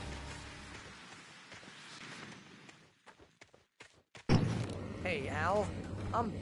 I'm sorry for thinking you were having a psychotic episode, man. I sent Barry to the town to ask around about a man fitting the kidnapper's description. He'd go through the archives of the local paper. Perhaps he could learn something. anything about the island and the cabin that had disappeared. The man wanted a manuscript. I had to try to write him one to get Alice back.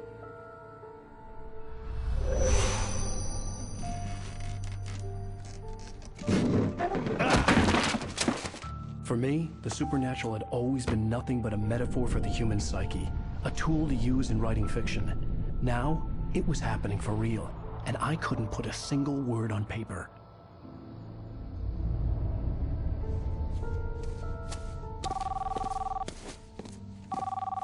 Barry Wheeler speaking. This is Rose. Rose? I found Mr. Wake's pages. Oh, you sweet, brilliant girl. Could you and Mr. Wake come get them? I live in the trailer park outside the town. We'll be there in less than an hour. Bye now. See you soon. Have a great day. Hope you come back soon. Welcome to the Oh Dear Diner.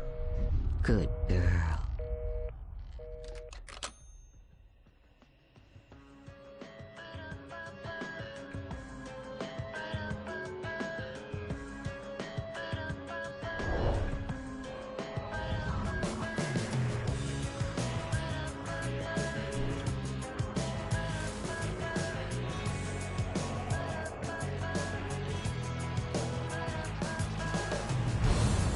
Come here.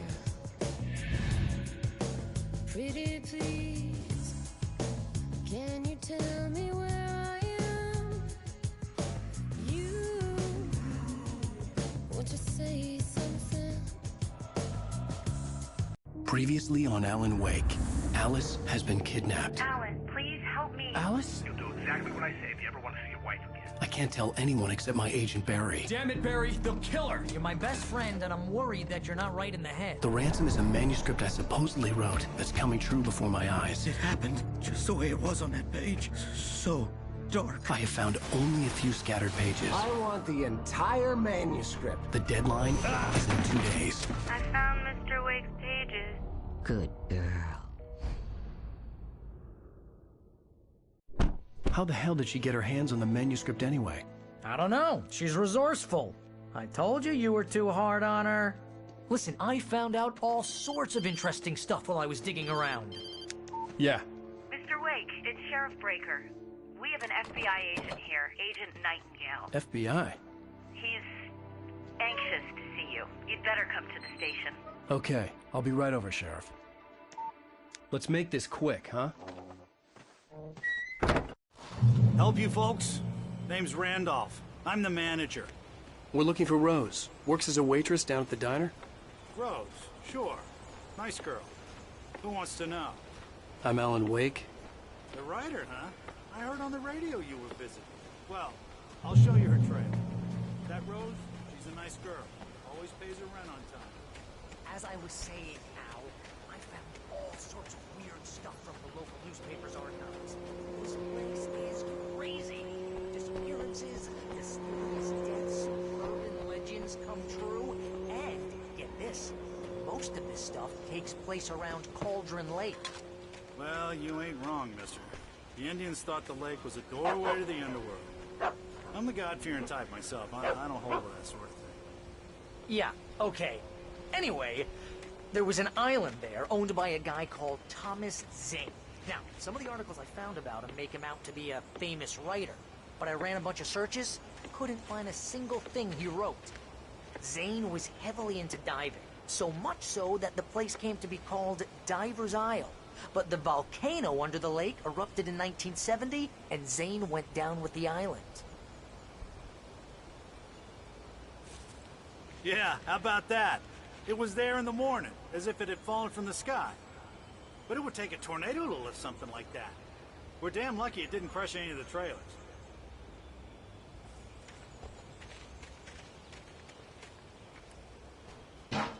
Come on, mister. I'll take you to Rose's trailer.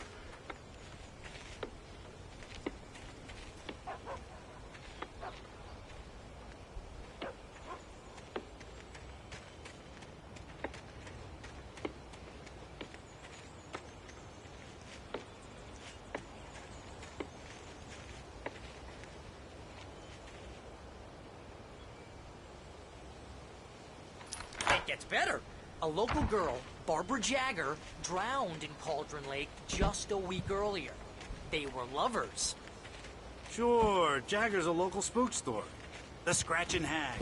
Comes for you in the dark. Childish stuff like that. Anyway, Al, I'm just getting to the best part. All of the articles about this stuff were written by Cynthia Weaver. I asked around, and she's that crazy bag lady you met. What, the lamp lady? She can be a little loopy, but she's not homeless or anything. Yeah, anyway, she knew both Jagger and Zane before they both died, and she had some kind of a breakdown.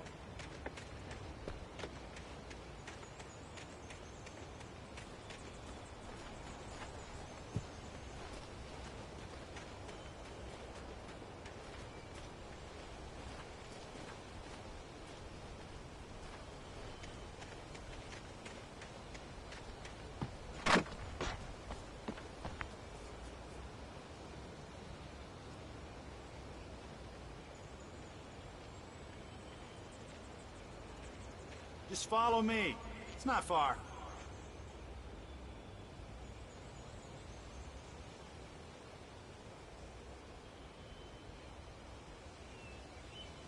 Listen, I got things to do. This place don't run itself.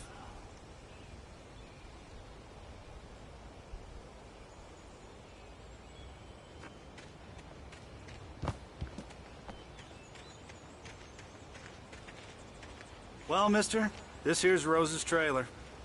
You mind me asking what you want with her? We're just here to talk to her, pal.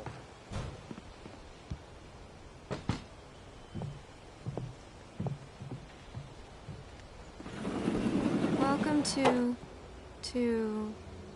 Oh dear, Mr. Wake. I'm so glad you're here. Rose, you have my manuscript? Oh. Oh, yes. Yes. Please, come in. Hey, this is really good.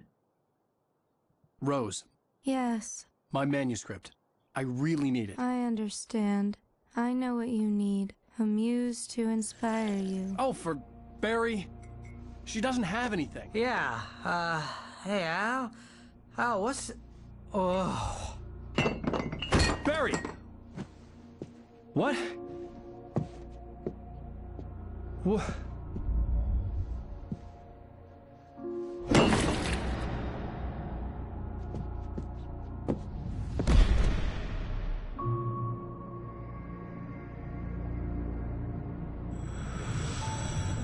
It's coming for you, hiding in my barber's skin.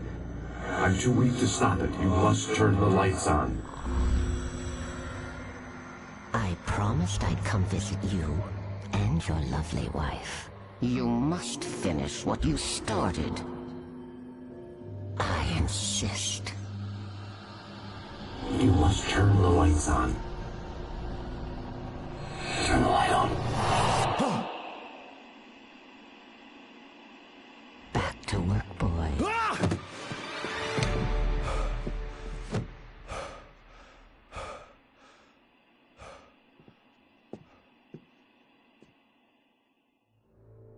I felt nauseous, hungover. Only anger kept me going. I can't tell reality from dream anymore, but it seems I have an imaginary editor to help me. She's an old woman in a funeral dress. I call her Barbara Jagger. She's very strict. I'm writing faster and faster. My manuscript is being heavily revised. The edits are getting very aggressive, and each day there's less of me and more of her. I hate it, but I know she's right. She promises me I can save Alice this way. She knows more of this than I do. About the complex incantation I'm attempting. About this place.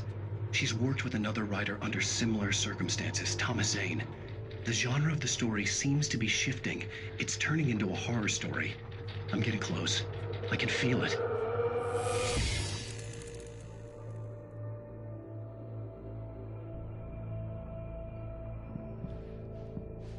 Rose took a day from me. I had less than 12 hours left to meet the kidnapper. All I could do was get Barry into the car, work something out once I got on the road. Welcome to the Oh Dear Diner. What can I get you today? Coffee? I couldn't work up much hate for Rose. Something had used her to get to me, and left its mark. First refill is free. Milk and sugar on the counter there. Would you like to hear today's specials? Thank you. Have a nice day. My gun and flashlight were gone. I'd have to find a way to get Barry into the car as quickly as possible. There was no time to waste.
Oh, you're gonna get it now. God knows what you've done to that poor girl. This is Agent Nightingale, FBI! Get him up, Hemingway! You're under arrest! You move a muscle, I'll unload right in your goddamn face! Stay right where you are, Slane!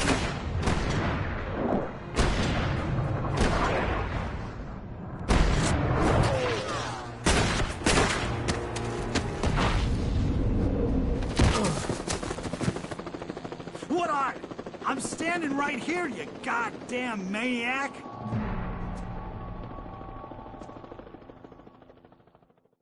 I hated to leave Barry behind, but there was no way I'd miss my appointment with the kidnapper. Give it up, Mr. Wake! Come on! Get after him! Don't let him get away! Move it! Move it!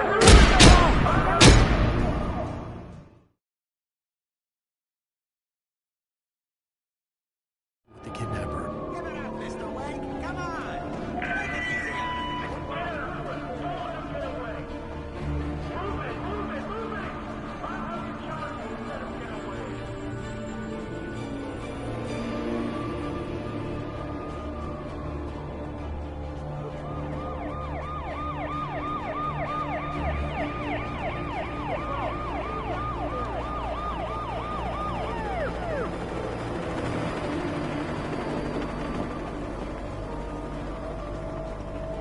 There he is!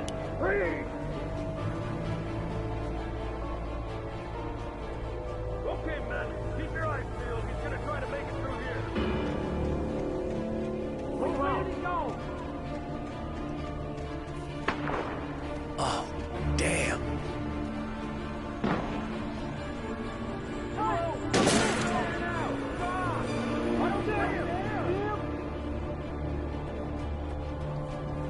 God damn it! Where did he go?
Search the area.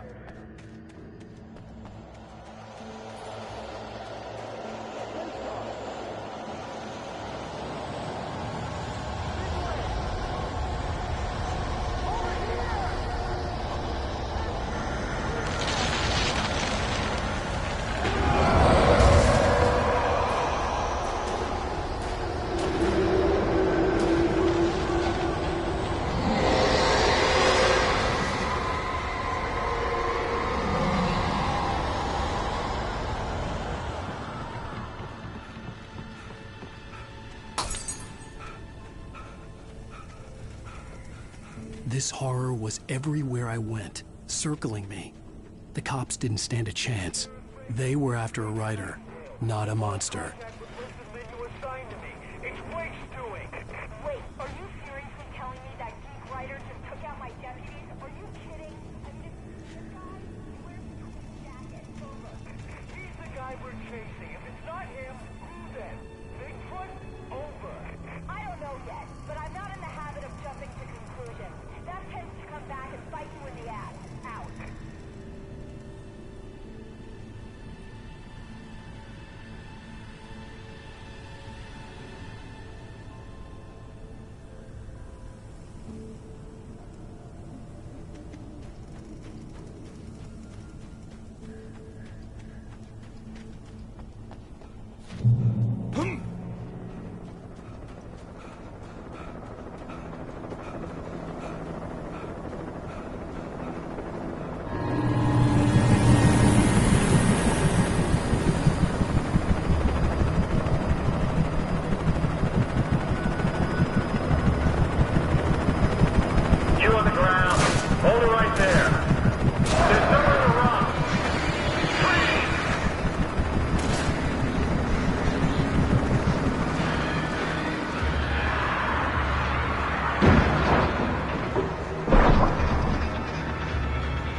This is James. Mulligan, Thornton, come in. Over.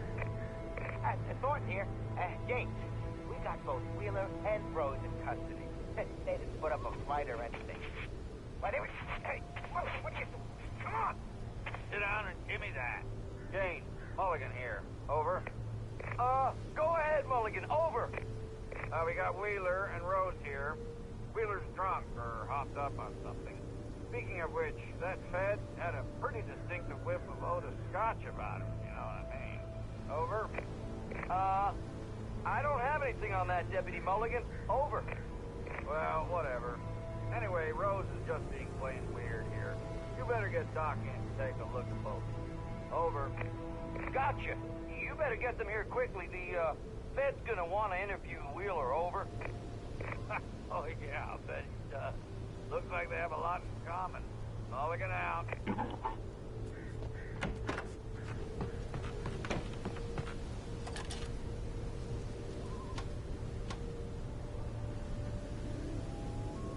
I could see the lights of the radio station in the distance.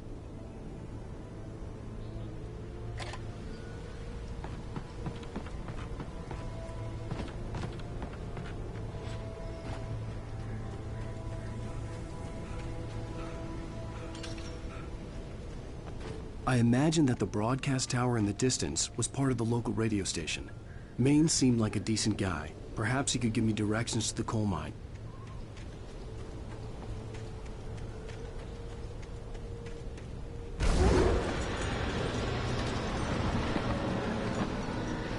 Unnatural shadows clung to the gate. The darkness that was I wouldn't get through without light.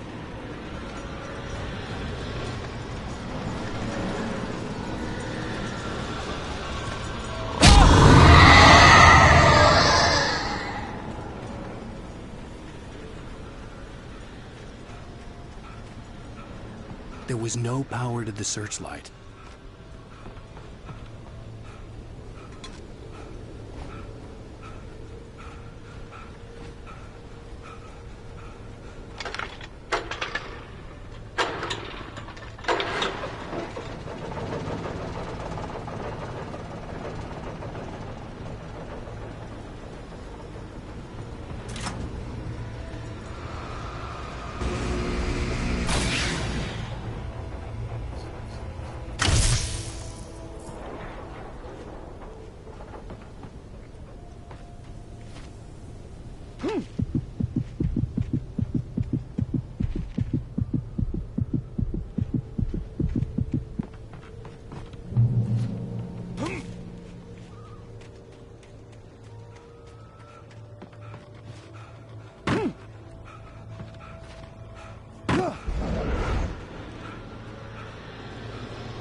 It took me a moment to recognize the flashbang grenades.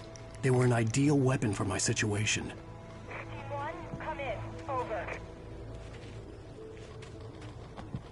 Team 1, this is Sheriff Breaker. Report. Over. Team 2, come in. I need a report. Over. Come on, guys. Talk to me. Come in, please. Over.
And here's another call.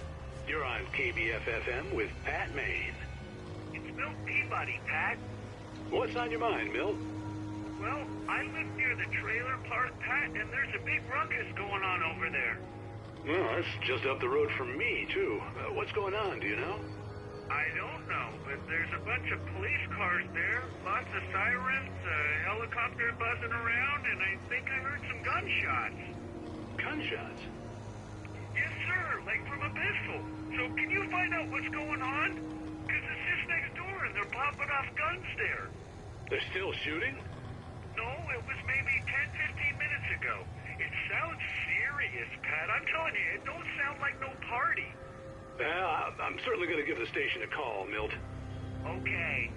You'll hear it here as soon as I hear from them. Okay, thanks.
hope Maine could lend me a car to get to the coal mine.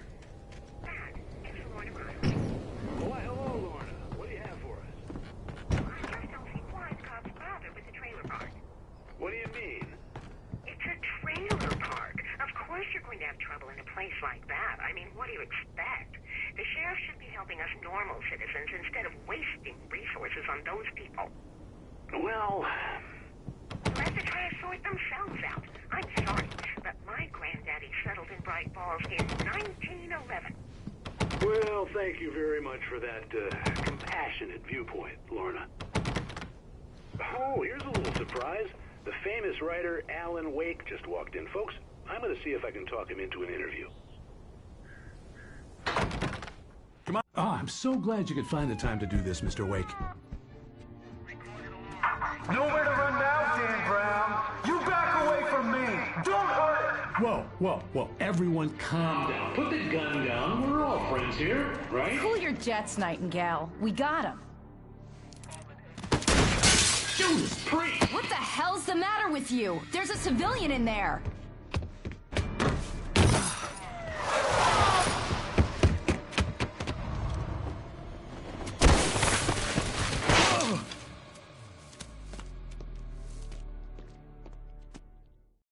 I'll get you yet, even if it kills me. You hear me? You hear me, H.P. Lovecraft? I had fallen off so many cliffs it was ridiculous. That's what you get for naming a book The Sudden Stop. It was probably good I hadn't had the chance to tell Maine where I was going. I'd have to lose the cops and find my own way to the mine.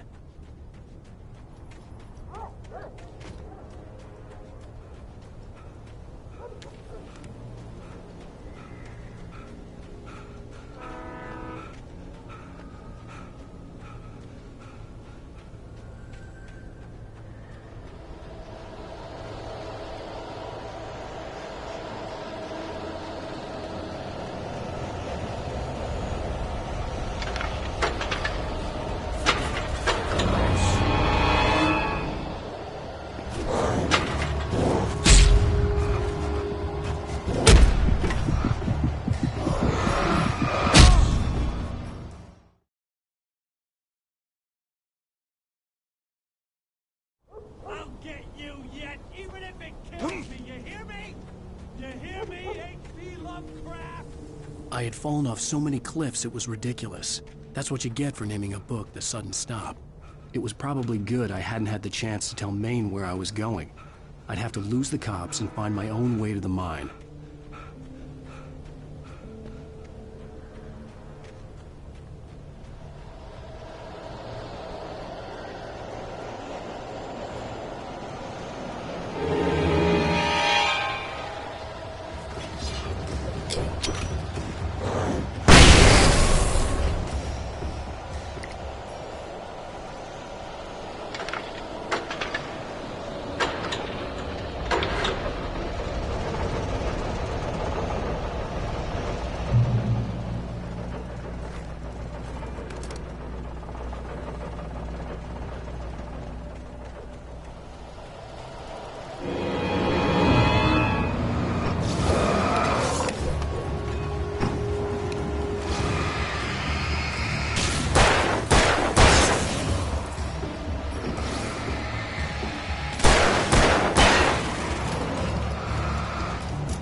There was no sensible reason for the power company work lights to be here.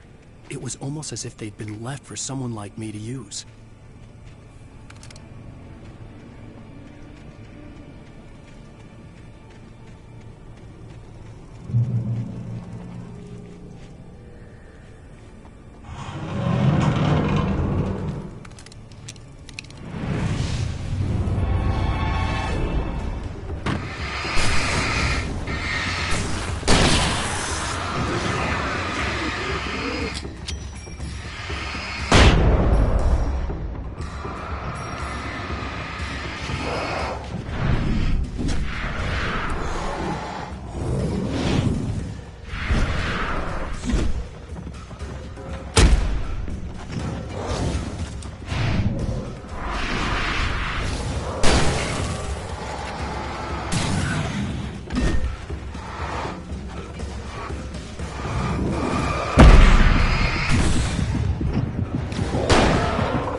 Hello? The most stubborn man I've ever met. Alice? Alice? Alan. Alan. I'm so afraid. It keeps me in the dark. Please help me. I look at you, Alan, and it's not you. Something else. Looking out from behind your eyes. Alice, I'm here. I'm so alone here. It's all gonna go to hell. You need to be careful. Cooperate. The connection had been terrible, but that wasn't the only thing that hadn't been right with the call. She sounded wrong somehow, but she had called me.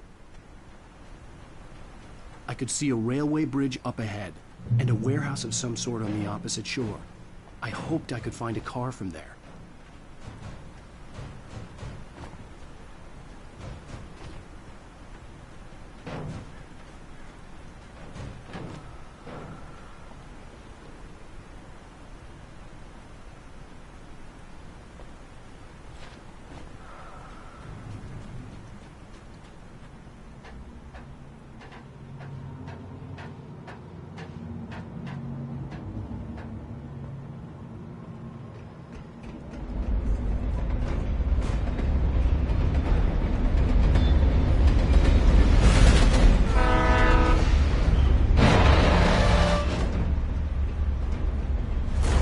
That was pursuing me was growing stronger, and it was taking over everything in its path.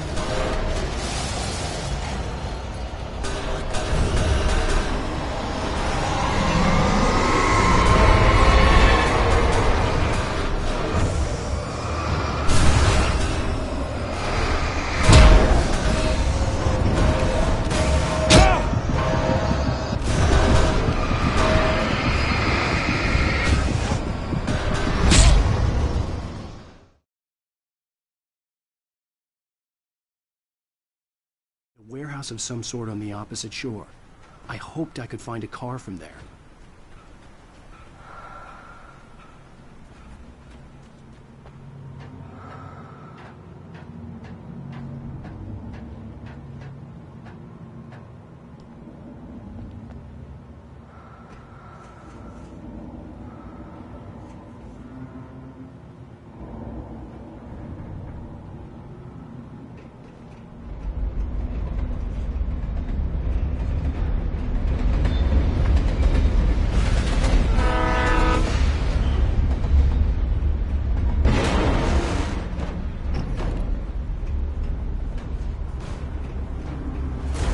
That was pursuing me was growing stronger, and it was taking over everything in its path.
A warehouse of some sort on the opposite shore. I hoped I could find a car from there.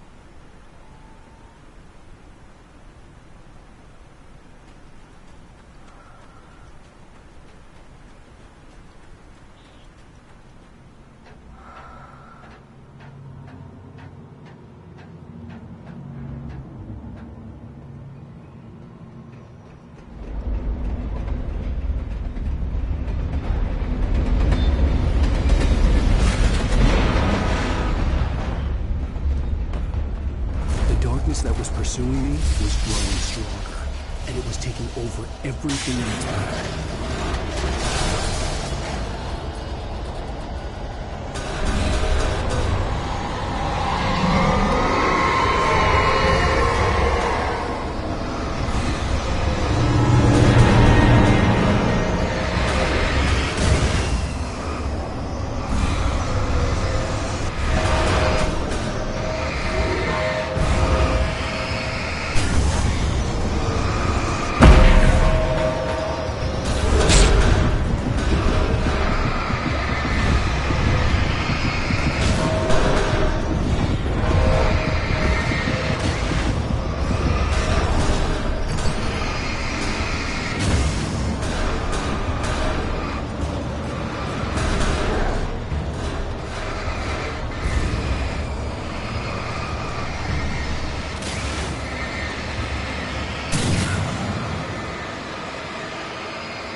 As a teenager, just starting to get interested in writing, Stephen King had been a source of inspiration to me. I thought about all the inanimate objects that had come to life in his books. No one is safe in a good horror story. Certainly not the protagonist. That's what makes them fun. This was anything but. The darkness could possess anything, and it was getting closer.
Take the facts of our existence for granted.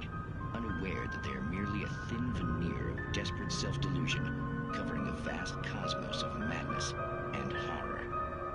All too often, the stars are right. In Night Springs. Tonight's episode, A Family Occasion.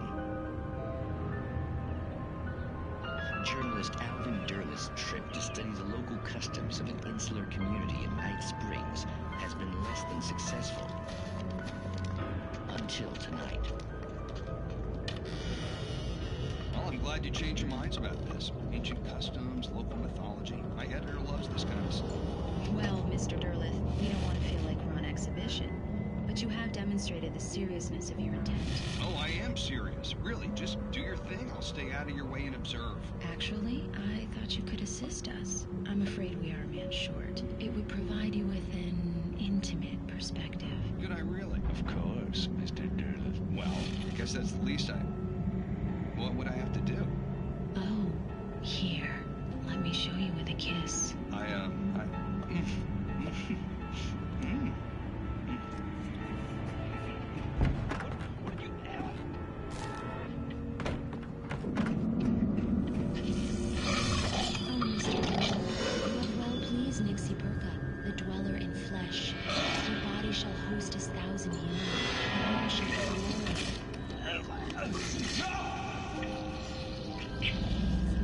Shh, darling. Be calm. Shh. Alvin Derleth learned a harsh lesson. If you go looking for mythology, it may come looking for you. And such quests always bear fruit. Night Springs.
never been this glad to see the sunrise. I had a couple of hours to get to the coal mine.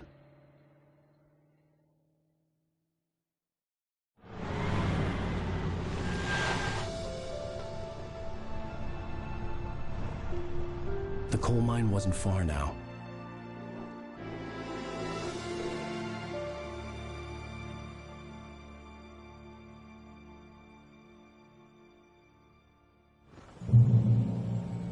Today, I would meet the kidnapper, and he would give me Alice. I wouldn't give him any other choice. A drowning man will clutch at a straw.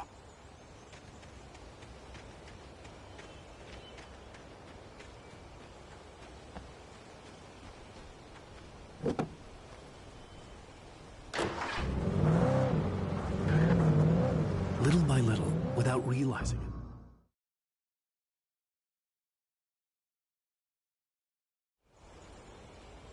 today, I would meet the kidnapper, and he would give me Alice. I wouldn't give him any other choice. A drowning man will clutch at a straw.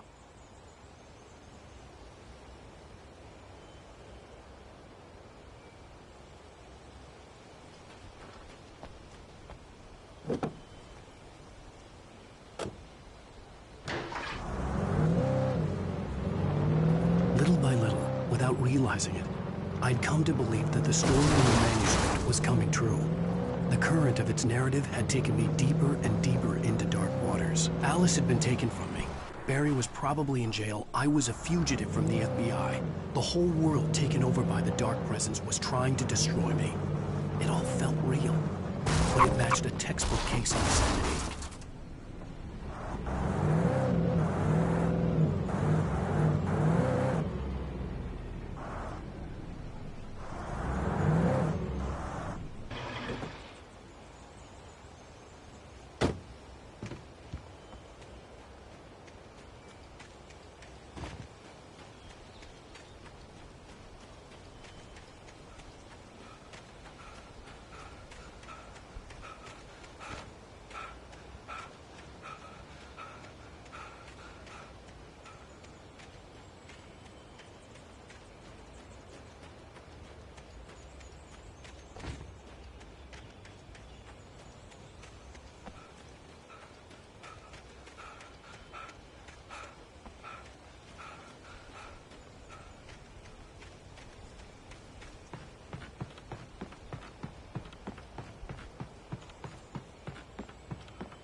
This is Pat Maine, and you're listening to KBF-FM. Folks, I want to apologize for kind of abandoning you to that looping music track last night, but I was detained. You see, I encountered a big-shot G-man with an itchy trigger finger who could use a lesson in manners and a boot in the ass. Not necessarily in that order, either. Now, folks, I know I'm not being very informative here, and I apologize for that. I really should just keep quiet, but I'm just so peeved right now, because some people just shouldn't be carrying badges. I'm just glad that our Sheriff Breaker was there to straighten things out. And if someone I met last night is listening, let me just say, I'm sorry if my mouth got you in trouble. I'm pretty sure you're not the bad guy here. Godspeed, son. I hope you know what you're doing. Now, on a lighter note, I'll be talking to Dr. Nelson all morning. But first, a little music.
I was early. I was supposed to meet the kidnapper at noon in the main building. The coal mine was quiet. It was a museum now.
I didn't want to go outside.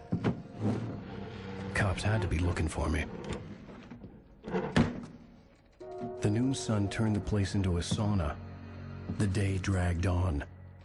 Different scenarios ran through my mind. Ways of how I'd torture the kidnapper to get Alice back. Or the different horrible things he could have done to her. I imagined her dead. I had no way of knowing she was still alive. It was killing me. I was running on blind hope. It was all a waste of time. The bastard never showed up.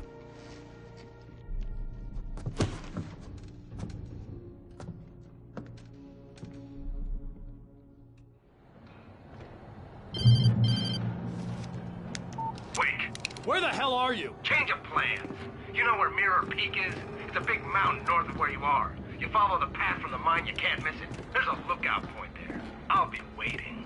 I'm through being jerked around by you. You want to see your wife alive? Because if you do, you better watch what you say to me. Do we understand each other? I want to talk to Alice. Yeah, and I want the manuscript. Don't keep me waiting, Wake. Hello? Hello! Ah! I'm gonna kill him! I had to get to Mirror Peak.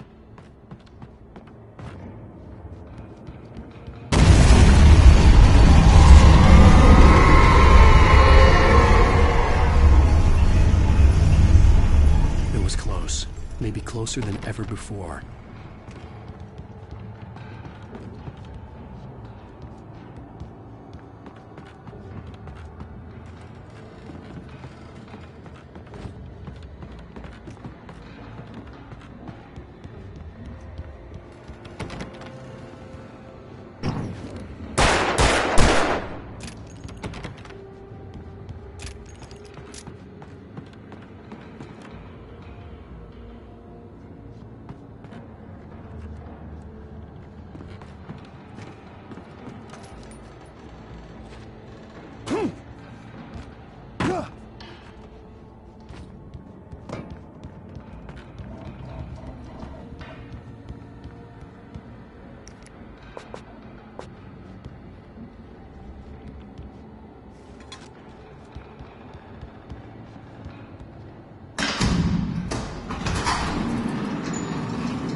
The only way to reach the hillside ahead was to go through the building. I had to find a way to avoid electrocution.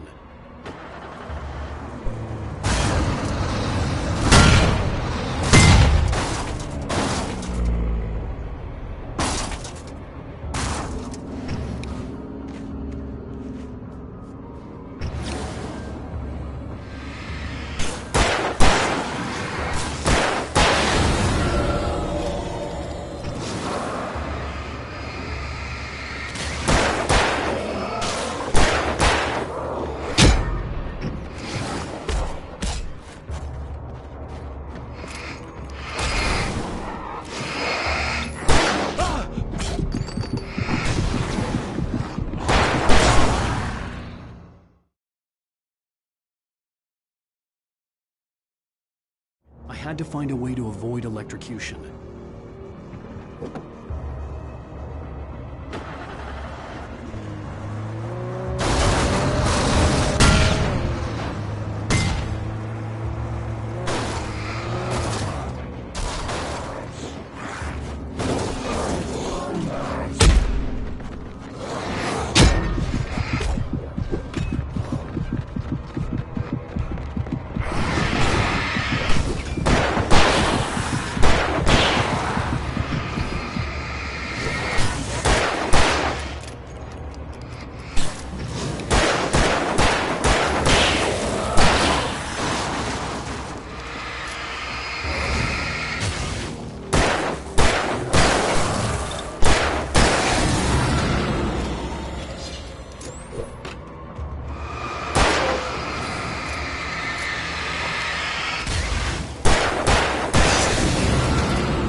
There was no way the flashbang grenades were standard power company equipment.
I had no real plan. I was going to give the kidnapper all the manuscript pages I had for Alice. If that wasn't enough, I'd hold him at gunpoint and make him talk.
I had no real plan.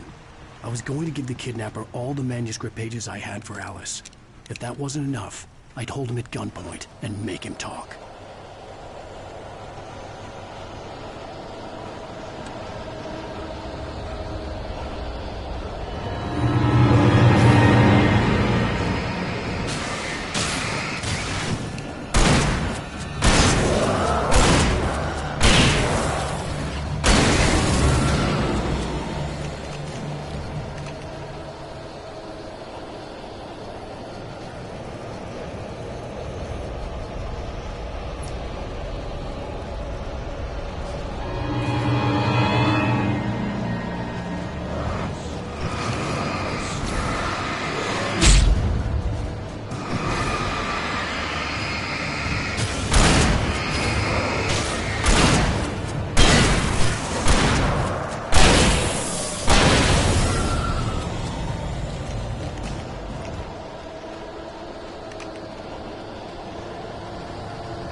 I had no real plan. I was going to give the kidnapper all the manuscript pages I had for Alice. If that wasn't enough, I'd hold him at gunpoint and make him talk.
The dark presence was moving ahead of me in the same direction I was going. A cold feeling settled itself in the pit of my stomach. Was it going for Alice?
The place was dead, a ghost town. Had been for decades, maybe a century.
outside of writing is a struggle. I feel ill. I managed to make my way downstairs. There's a shoebox filled with books and papers by Thomas Zane. It's very hard to focus, but I managed to read some of it. He's a poet, and a good one.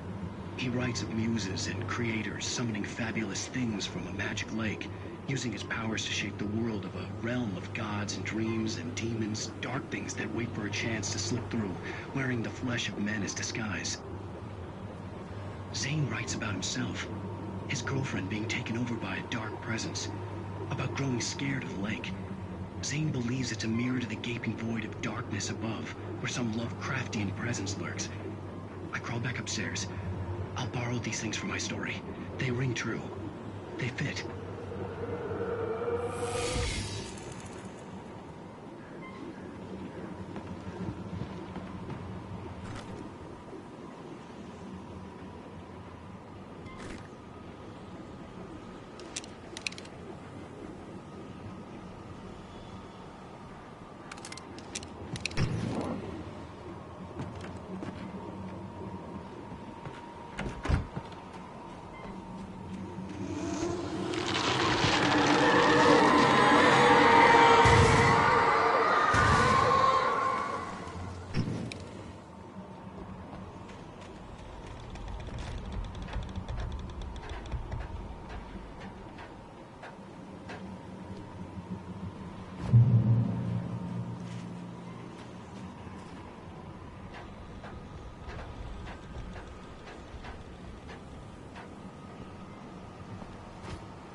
The kidnapper had sent me a text.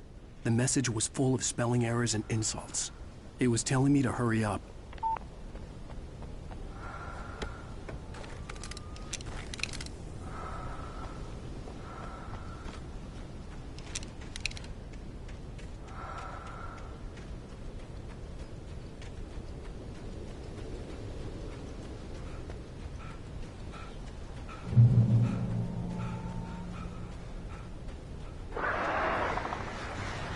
Birds.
Without warning, the headache stabbed at my brain.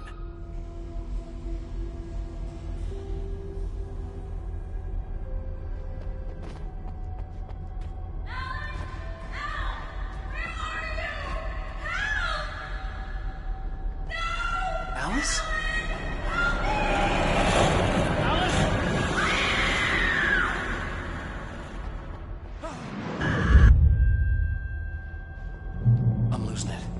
gotta get out of here.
I'd have to make my way up this mineshaft in order to go on. Maybe the machinery could help me with that.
Great. Another cable car. Just great.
could see Cauldron Lake. I thought I could make out the spot where the island and the cabin had been. There was a light near it. It had to be a boat.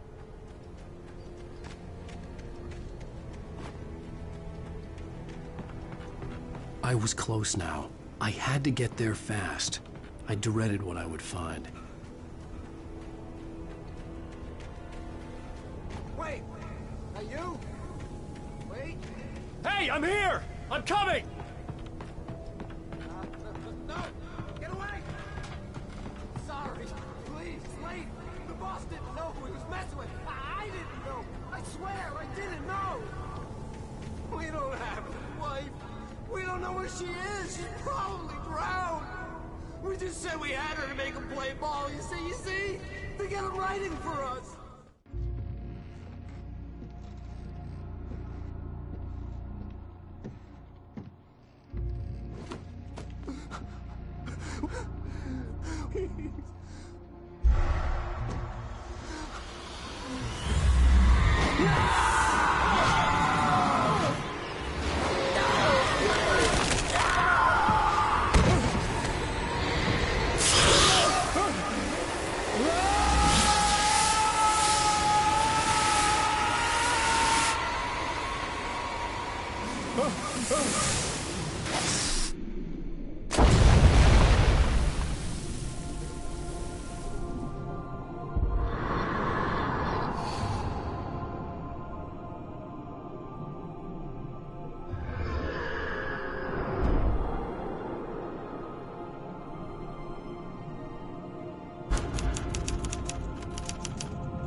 Previously on Alan Wake, I'm hunted by the law. Sheriff, Wake's running. I'm giving chase. Are you seriously telling me that writer just took out my deputies? A thriller I supposedly wrote is coming true. The genre of the story seems to be shifting. It's turning into a horror story. I was told that Alice had been kidnapped, but that was a lie. We don't have his wife. We don't know where she is. Her purported kidnapper was eaten up by the dark presence before it attacked me.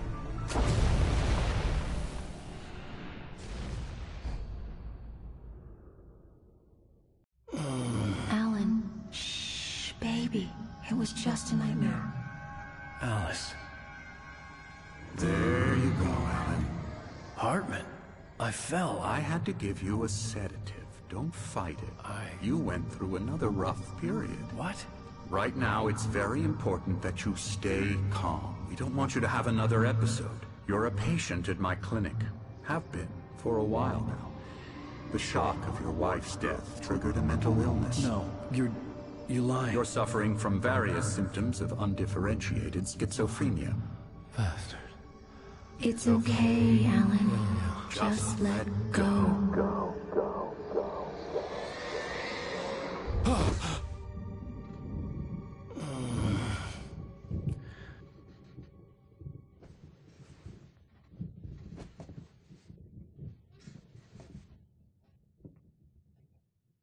I felt groggy. Whatever Hartman had bumped in me was making me numb. I felt like this was happening to someone else. Someone I was watching on television. I couldn't think. Couldn't focus. There were only empty sheets of paper here. No manuscript pages. The door was locked. I was a prisoner here.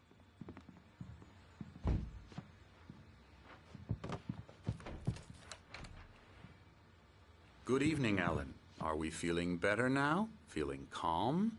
Yeah. I see you brought your pet gorilla with you. So sure, I'm calm. I get the message. Loud and clear. Quite right. That's the spirit. You're being very brave, Alan. I understand you're confused. I would be more concerned if you weren't suspicious of me. I don't blame you for it. Big of you. Now, why don't you come with me? We'll reacquaint you with my clinic and go over everything you might have forgotten. Little walk and some fresh air? Yes, it will do you good. This corridor is for patients. Most of them aren't here right now. Jack took them out for a fishing trip, except for the ones who are particularly vulnerable, of course.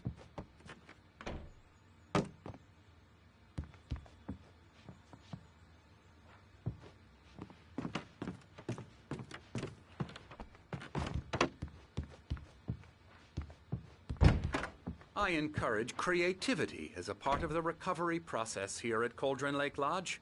I specialize in treating artists. I bet you do. Splendid, Alan. I honestly believe we can get this thing under control if we work together. This way, Alan.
Now, Alan, from past experience with you, I know I need to get right into the heart of the matter as quickly as I can after an episode. So I'm just going to say this. Alice is dead. No. You're in a very vulnerable state until you understand and accept this. Alice drowned, and you couldn't face that. You're suffering from hallucinations, paranoid delusions, unusual thinking, an obsession about light and darkness, a feeling that everything revolves around you, your thoughts and dreams. Your mind has constructed an elaborate fantasy scenario in which your writings are affecting reality. She has been kidnapped and supernatural forces of darkness are trying to stop you. We go this way, Alan. I wasn't ready for another shot, so I went along with it. He had to be lying.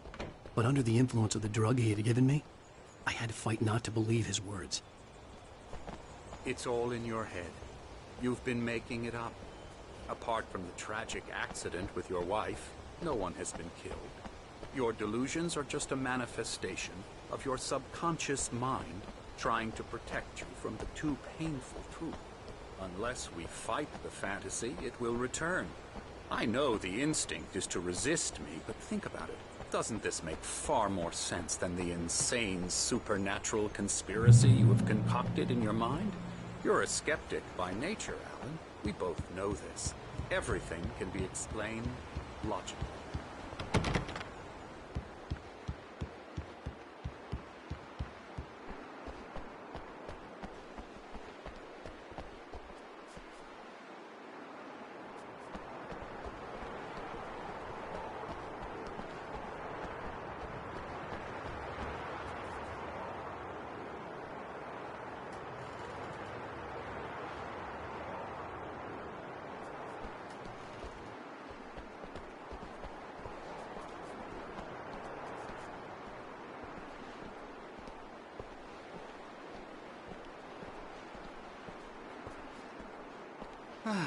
Never get tired of this view. Very inspiring, isn't it? Cauldron Lake spread below us. I could see Mirror Peak on the other side of the lake. I thought I could make out the spot where Diver's Isle had been when I arrived with Alice. Now there was nothing but waves. It seems there's a storm coming. Funny, I don't recall there being a mention of that in the weather forecast. Well, no matter. This way. Follow me. Alan, what I'm telling you is good news. Right now we're in control. Every time you have a relapse, it gets more and more difficult to resurface from the dark depths of your imagination. Not surprising, considering your profession. Imagination is what you work with. After all your nightmares, this should come as an immense relief to you. If it doesn't, why is that? Because I'm lying? Or because you don't want to admit that you're not well? It's very natural for you to think of me as your enemy. It's part of the illness. I let him talk. Hartman obviously loved his own voice. His words echoed madly inside my head. I dug my nails into the palms of my hands to stay focused. You need to work with me. Once you accept that, we can begin the journey towards your recovery. Come along. Let's go inside.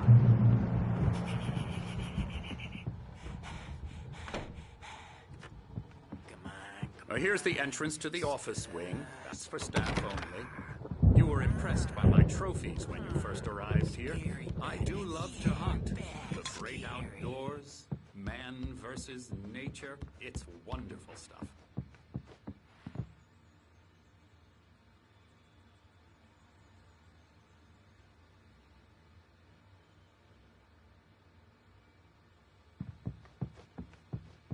Scary, scary, scary.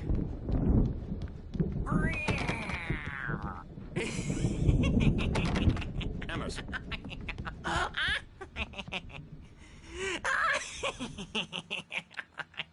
I'm a real bad dream, mister. You should be afraid of me. Don't want to run into me in the night, that's for sure. Please, Emerson. Mr. Wake is confused enough as it is. Yeah, you'd like me to go away so you won't be scared. But you can't just decide what kind of dream you have or when you have it. Emerson. Okay. Sorry. Boo. That's Emerson. We're actually making some progress with him, I'm happy to say. He works on video games. Ooh, yeah. It's trash, of course, but it does involve some small creative effort, which makes him receptive to my therapeutic methods. No kidding.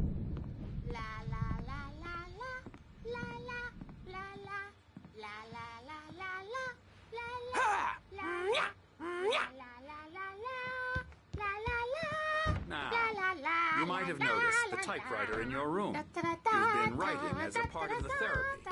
As soon as you feel up to it, you should continue. Oh, hello. I've painted you. Okay. I was just struck by inspiration a couple of days ago. Dr. Hartman wanted me to paint landscapes, and that's what I was doing. But now I've been doing these things, a lot of them. The images just keep coming. Dr. Hartman likes them. He has them in his office. Yeah? He's very proud of me. He says I'm getting much better. I think I'm getting better. Well, I guess I'd better start wrapping this up. Look at that. I'd hate to be out there tonight.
rheumatism's killing me. There's a storm coming. Oh, what a storm.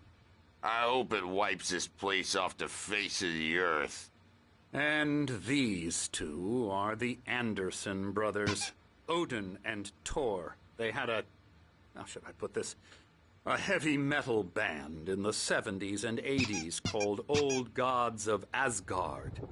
They even adopted new first names to complete the image of Viking gods. After the band broke up, they lived on a farm nearby.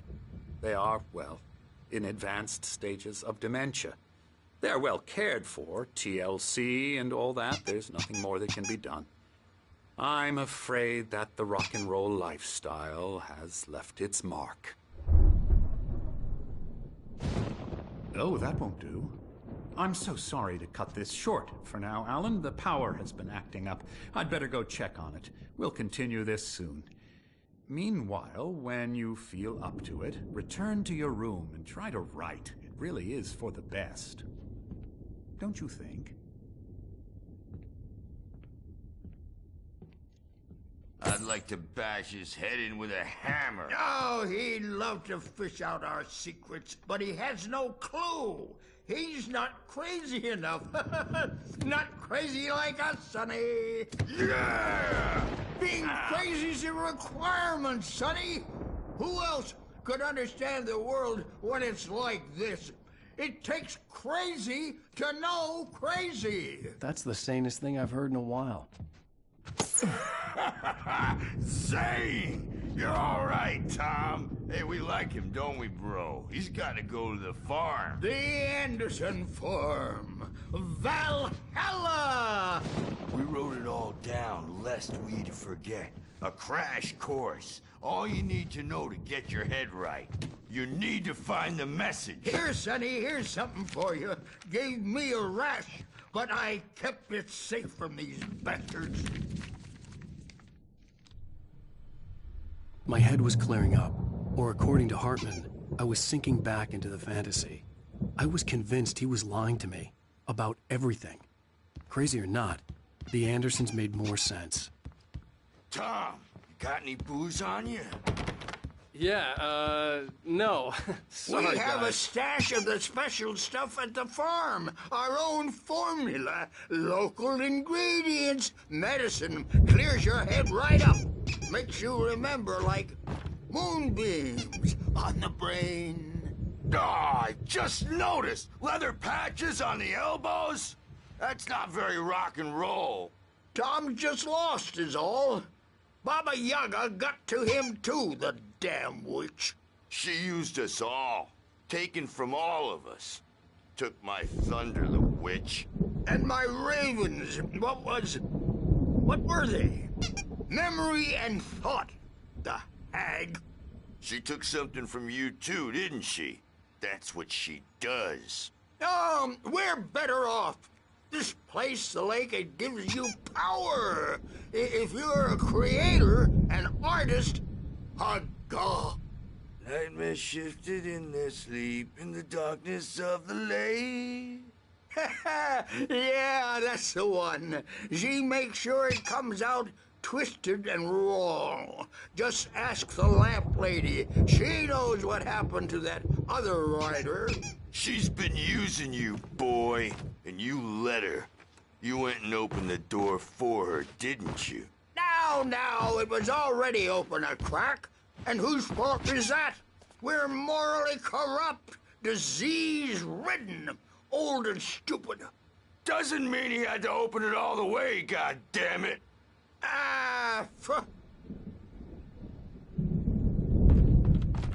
So tired. Built the farm close to the lake.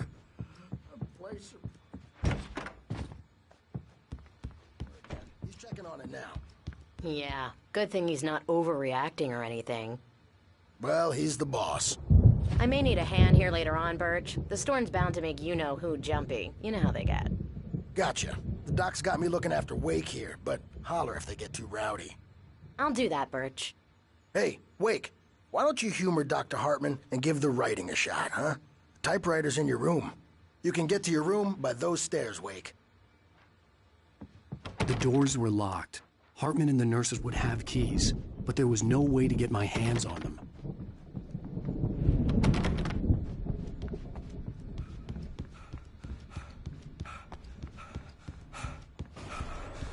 Something's wrong. I'm not myself. It's hard to think that there's a shadow inside my head. I can only focus on writing. Everything else is a blur. I'm trapped in this cabin. Have been for days, but it's always dark outside. My editor is real. I saw her again. She's not human. It's not human. A dark presence is wearing the old woman's face. She was covered in clinging shadows. There's a hole in her chest where her heart should be.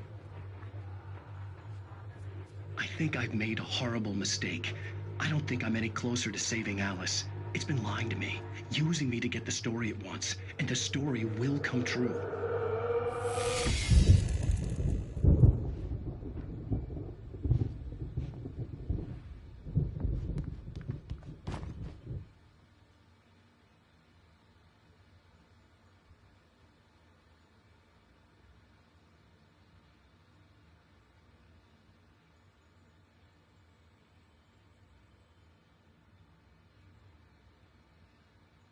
Hartman wanted me to write. I knew I couldn't, but I figured I should just play along for now. It was the only thing I could do with Nurse Birch watching me like a hawk.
The white glare of the blank page in front of me hurt my eyes. My hands began to shake uncontrollably. Everybody, calm down. Put that down. Bert, I need help. Hey, Wake, you stay here. I'm gonna go see what's up. You just keep doing what you're doing. Be cool, okay?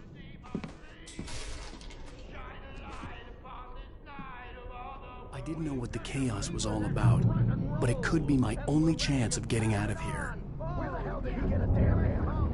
I don't know. Here's a friendly poke from Creole near Francis. Oh, afraid of the crazy brothers, are ya? Not so weak now, are we? Well, things are unraveling fast, aren't they?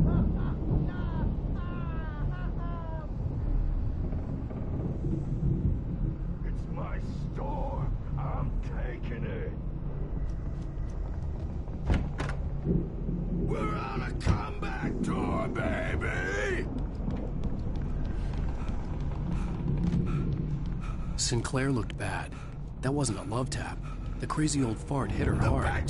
If she was one of Hartman's goons, she had it coming. I had to get to Hartman's office. He had taken all my manuscript pages. That's where he'd been keeping them. Come out and face the music, Birch! It's time to pay the piper! Maybe you could come out and beat our wrinkled, adult, diapered asses, Birch, since you're so tough, Birch. We were on the road, man. You think we haven't seen folks like you before?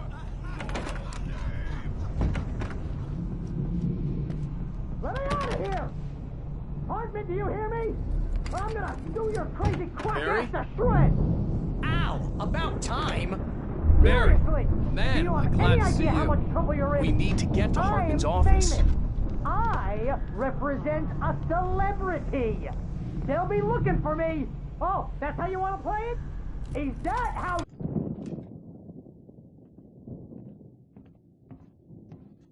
These were all the pages I had on me. And more.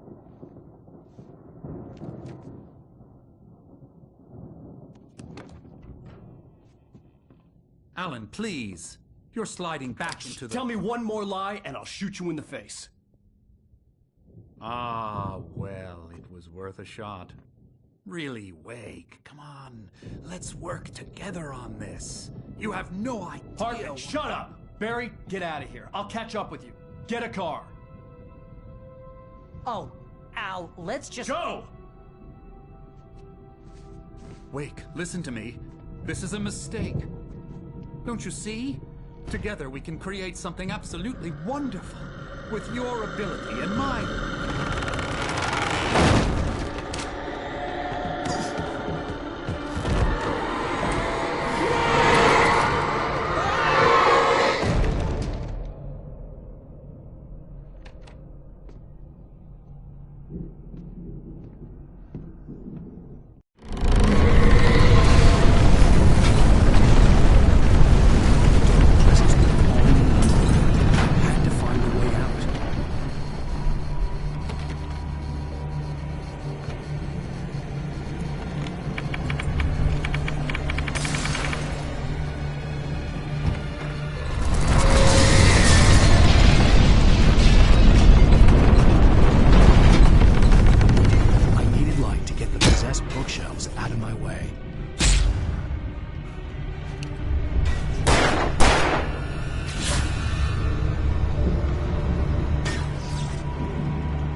found the car, but the gate's locked. You're gonna have to go through the hedge maze over there. Barry, I don't have a light. Take this, Al. Oh, God! Look at the house, Al!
Jeez, Al! The house looks bad! Let's get out of here!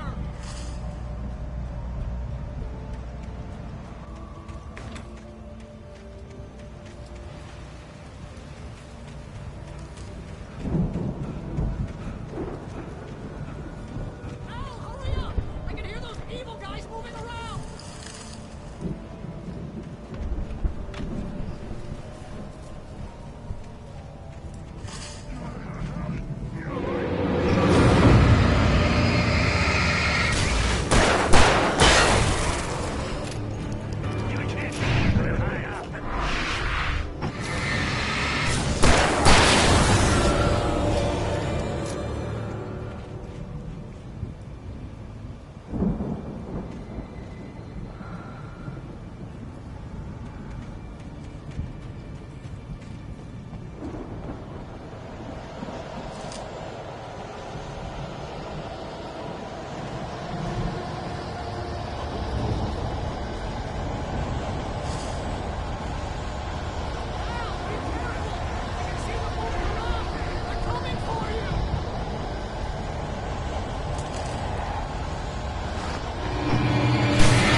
Channel.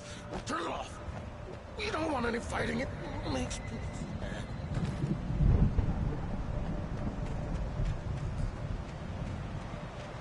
You get 2 barrels in the morning, and then you'll be nice and calm all day long.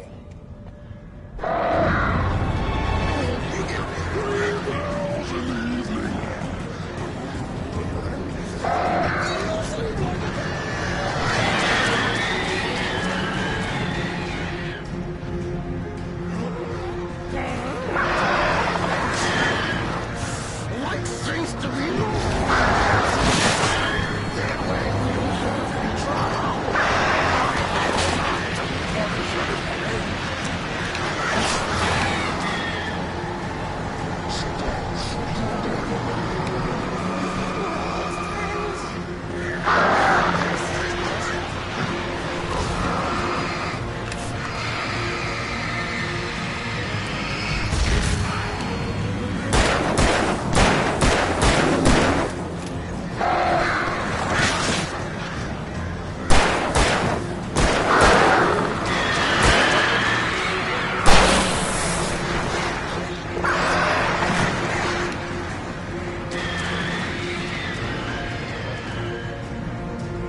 Let's get out of here. Can you open this gate?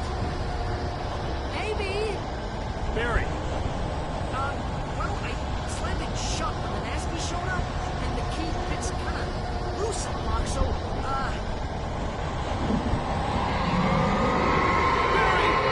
I'll find it! Don't worry about it!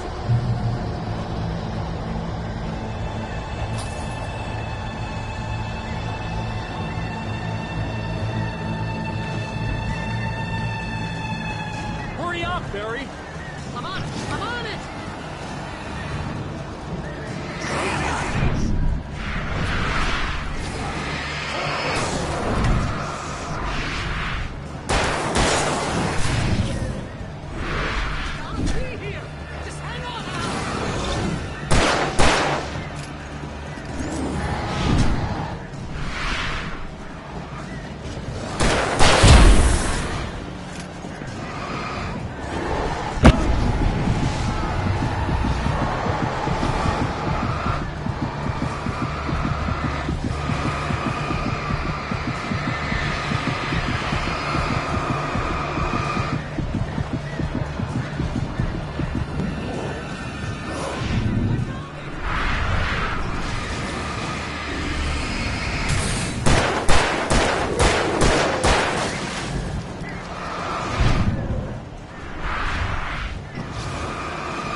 Barry.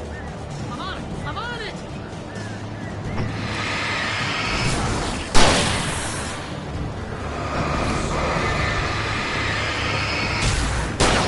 It's gotta be here! Just hang on, Al!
up, Barry!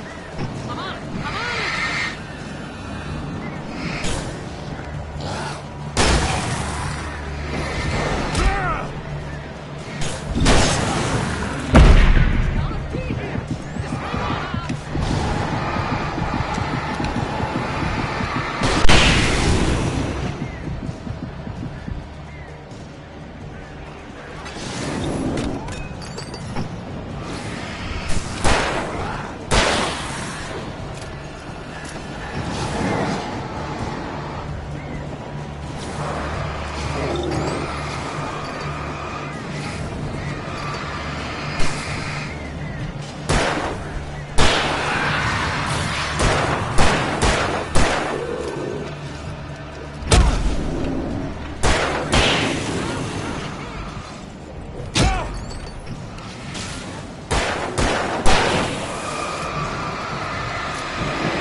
Please tell me we're headed for the nearest "You're now leaving Bright Falls. Come back soon" sign. We're going to the Anderson farm. I knew you were gonna say something like that. You know what? You owe me big time for this. When this is through, if we make it, I don't care what anybody says, I'm done with darkness. You're gonna buy me a tanning bed as a gift, and I'm gonna live in it.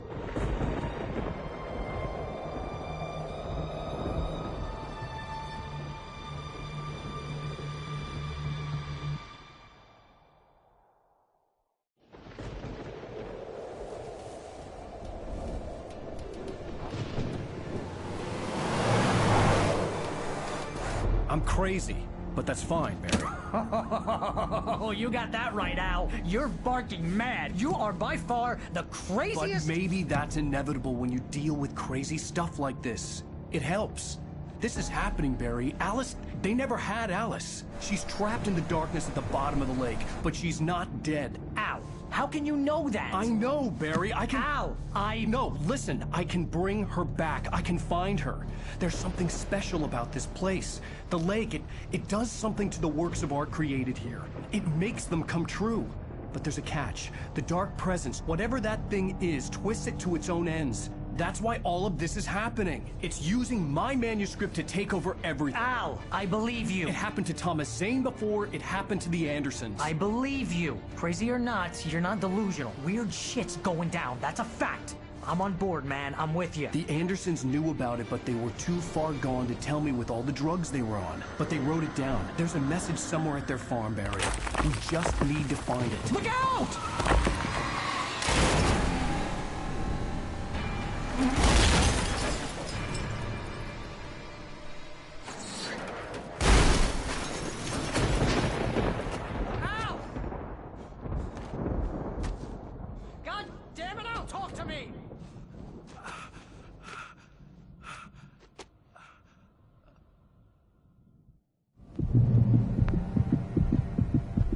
I had lost my gun in the crash. Barry was nowhere to be seen. Barry! Barry! Oh, man, you're okay! Jeez, it's good to hear your voice! I was trying to get out of the car, but the ground gave way. Man, what a drop! Don't worry, your cutout is fine. Forget that! Are you okay? I hit some bushes, didn't get a scratch. There's no way you can climb down, though. It's like a sheer wall. Al! There's something moving down here! Barry, it's a take-it! Use a flare, Barry! Oh, yeah! Barry, are you alright? I'm good, Al!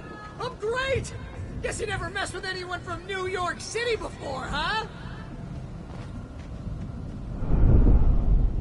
You're gonna have to find your way around to the farm, Al! I'll be waiting! Barry, just wait for me, okay? Al! I'm not staying here! It's suicide! I'm going to the farm! I'm gonna go ahead and secure the area! You can catch up!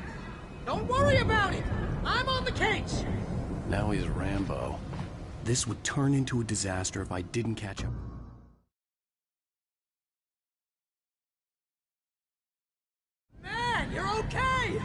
Jeez, it's good to hear your voice! I was trying to get out of the car, but the ground gave way. Man, what a drop! Don't worry, your cutout is fine. Forget that! Are you okay? I hit some bushes, didn't get a scratch. There's no way you can climb down, though. It's like a sheer wall. Al! There's something moving down here! Barry, it's a taken! Use a flare, Barry! Yeah! Barry, are you alright? I'm good, Al! I'm great! Guess you never messed with anyone from New York City before, huh?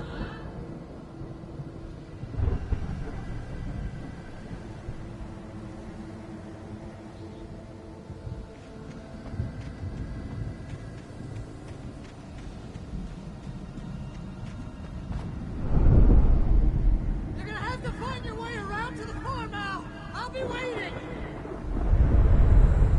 Barry, just wait for me, okay?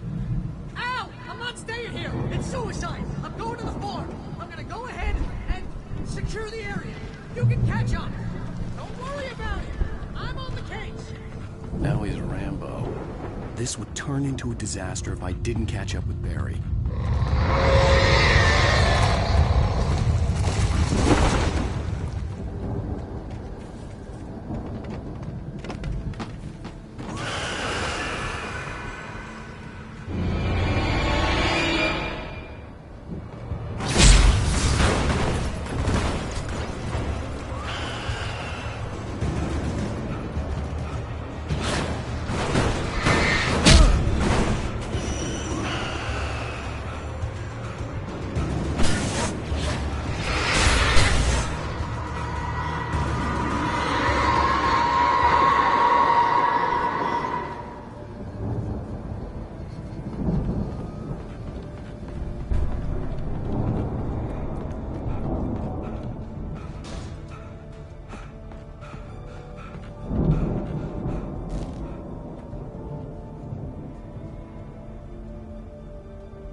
Crawled over the gate. I needed a light to destroy them to get through.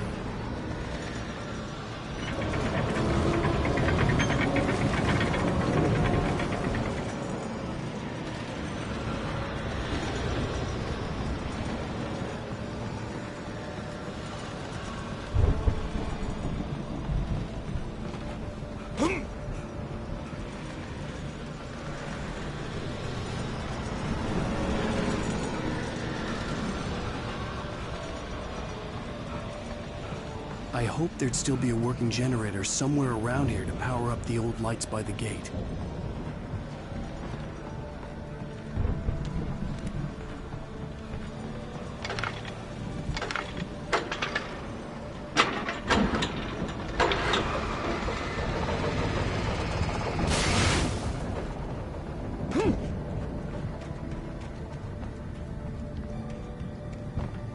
I could sense the movement in the woods ahead.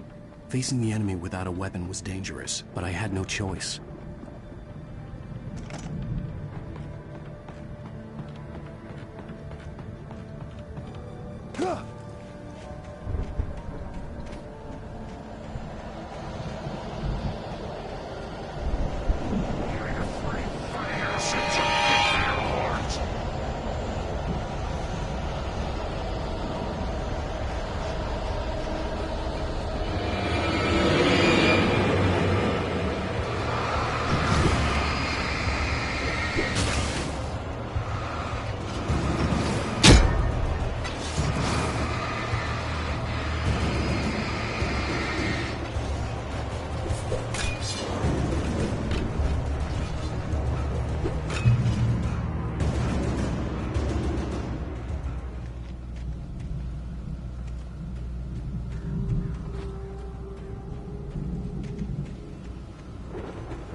Was driving away from the farm, headed in the same general direction as I was. For all I knew, it was Barry, caught in the consequences of leaping before looking.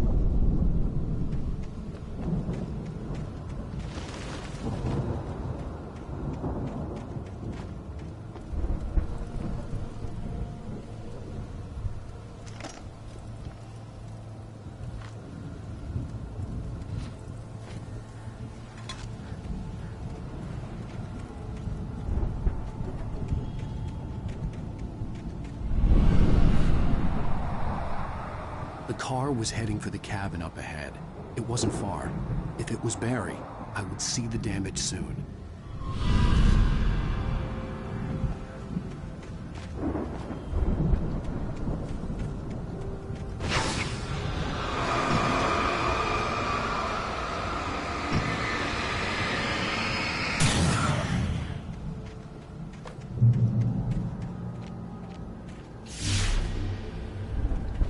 I'm trying to deliver each page to the right time and place. I'm trying to show you how the story goes.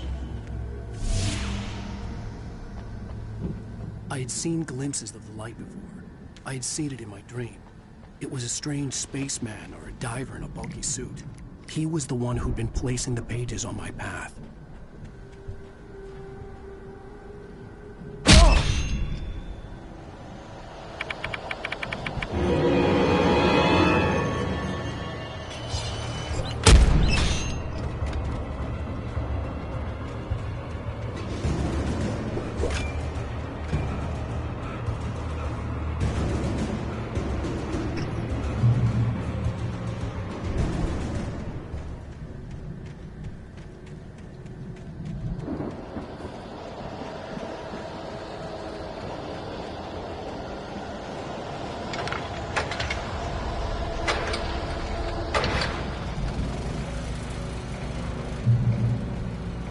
Someone had left a gun behind. Now I had a fighting chance of reaching the farm.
Hello? Anybody here? Barry! No! Danny, you're not! Please! What are you? No! Don't! I'm sorry!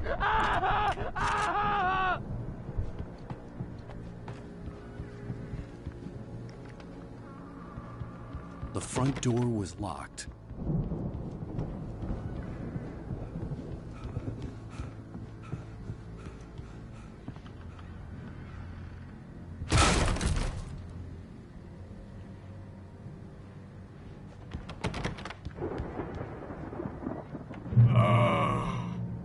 I know you.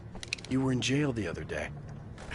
I went to the farm again for the moonshine, you know? It makes you see. They're not gonna miss it. They're in the loony bin.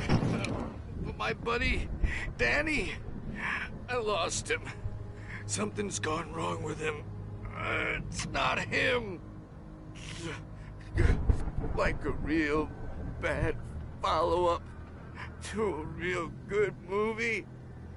The best friend's suddenly the bad guy. Who wrote this crap anyway?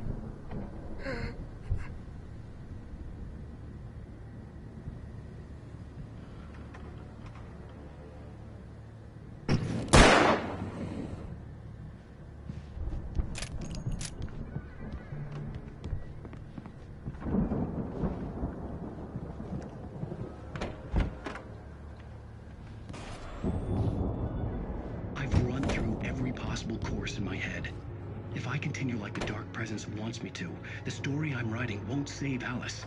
It's a horror story, and it's going to kill her, and me, and everybody in this town. No one will survive. Darkness will consume everything. This is what it's wanted all along. It will be free, unstoppable. It used Alice to get to me, dangled her in front of me to keep me going. It was never going to release her. I'm going to change this. I'll escape. I've written myself into the story. I'm now the protagonist. This feels like a terrible risk, but it's the only way to save Alice. I'll be bound by the events of the story just as much as anyone else who's been woven into it. The story must stay true for this to work. There have to be victims along the way, near escapes, cliffhangers. In a horror story, it can't be certain that the hero will succeed or even survive. He almost has to die. I'll write my own escape into the story next. I need help. Zane's going to be the one who'll help me. I'll make it happen.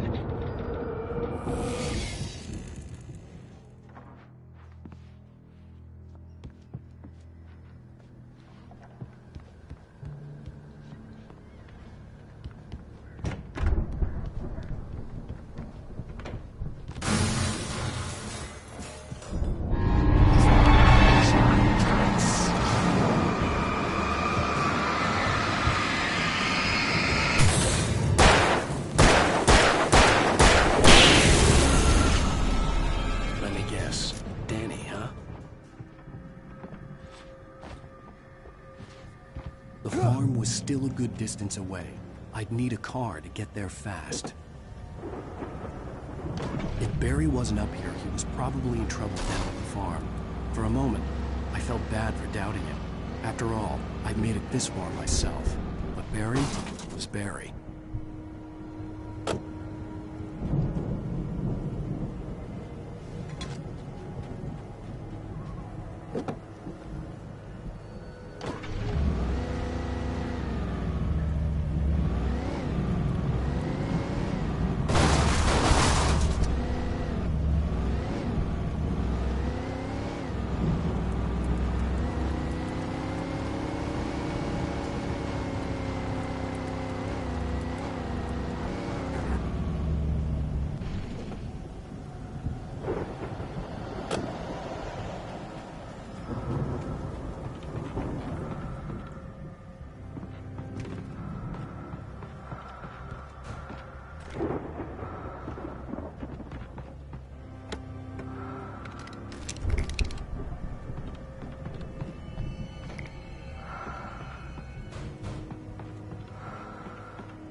I'd known the brothers used to be some kind of rock stars, but it hadn't really sunk in until I saw the stage.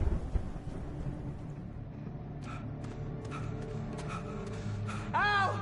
Run! Incoming! There's too many of them!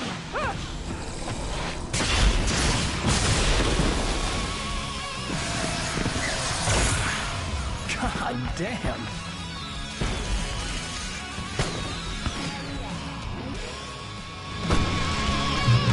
So glad you decided to go it alone, Mr. Johnson. Shut up and shoot! Ow! We have to fight them off! I can set off more of the fireworks! Here, help you out! Hey, Al! Did you notice there's a lot of ammo and stuff around? This place is... Al! Hold on! I'm trying to get the stage lights on!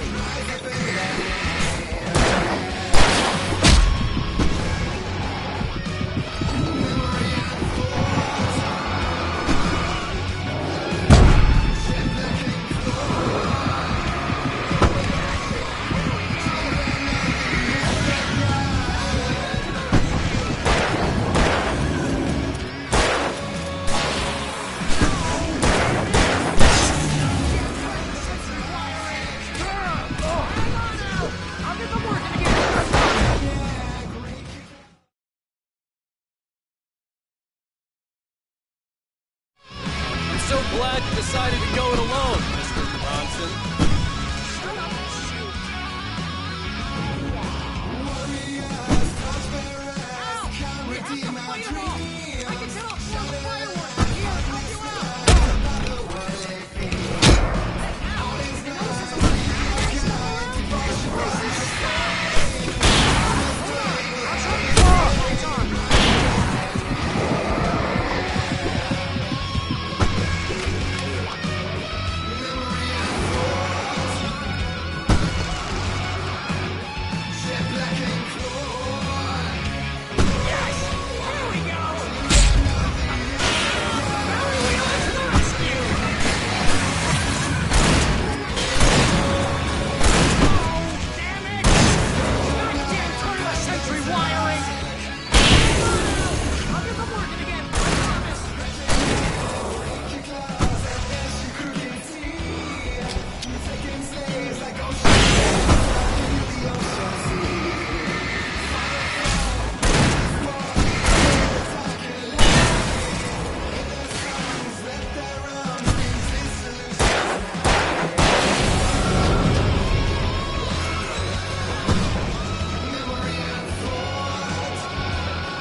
Hawaii Falls, rock and roll capital of America.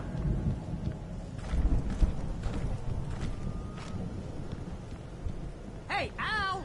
This way to the farm!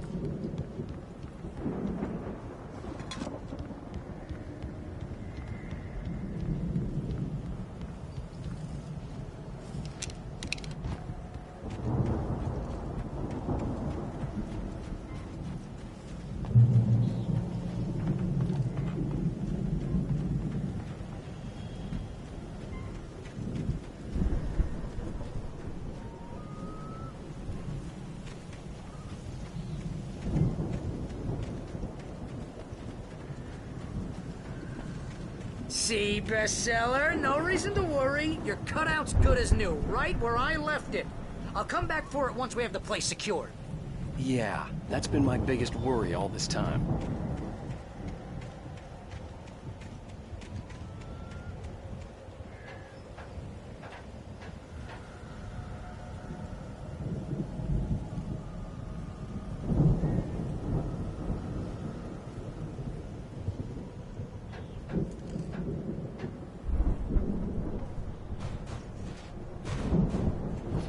Hey, I think Alan Wake here has something to say. What's that, Al? Ooh, I'm Alan Wake. I'm always right about everything. And if I don't get my way, I'll sulk all day long. I'm always intense and moody. It makes me very attractive and mysterious.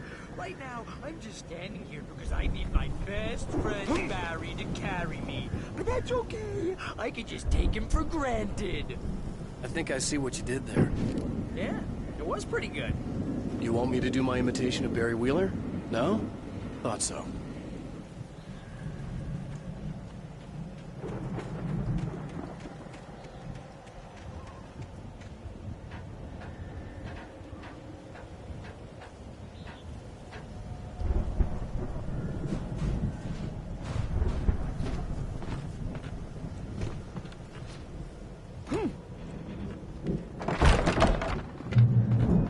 Wow! You look at that thing, Al! They really went all out with this Viking crap, didn't they? Look at all this stuff! Sleep. We all spend a third of our dreams in a nice soft springs. embrace, Man, somewhere between brings back fantasy memories. and oblivion. Hey, remember when I got you that gig? dreams Your have a way first of real forcing writing themselves job. What into got you reality. started? Was this one of your episodes? In Night Springs. Tonight's episode, The Dream of Dreams. That's by someone else. We join Mr. Jones as he explores the endless dreamscape, only to be brought to a sudden stop by a decidedly mundane situation. A long line of people. Hey, Jones, right? Listen, we're gonna have to wait until His Highness over there is good and ready. Oh, wow. Who's that? You don't know him? What are you, new? He's the guy dreaming us. Well, not just us. He dreams everything. All of this. But wait, no. I'm the one who's dreaming. I'm asleep. Isn't this my dream? Oh, yeah. Sure. Get real, pal. You're just another dream. I'm a dream. You're a dream. The weirdo in the diving suit is a dream, and the girl made of smiles and sunshine is definitely a dream. But I'm pretty sure I'm dreaming this. Well, maybe you're a really confused dream. What am I, a shrink? All I know is I'm going with the smart guys, and they say that's the guy doing the dreaming. Right there. I don't know what that means. It means we keep him happy. No sudden falls. We make sure he has his clothes on when he goes out in public. No chases where the monster is nipping at his heels and he runs like crazy, but his legs don't seem to get him anywhere. None of that. Because if he wakes up in a cold sweat... Yeah, precisely. So we wait till he wants to move on. Keep things nice and calm. Hey, something's happening here. Yeah? What's that? What? Can't you hear that? Oh, God help us, it's an alarm clock. Oh, it's you, isn't it? Please, man, I got a wife and kids. Please don't wait.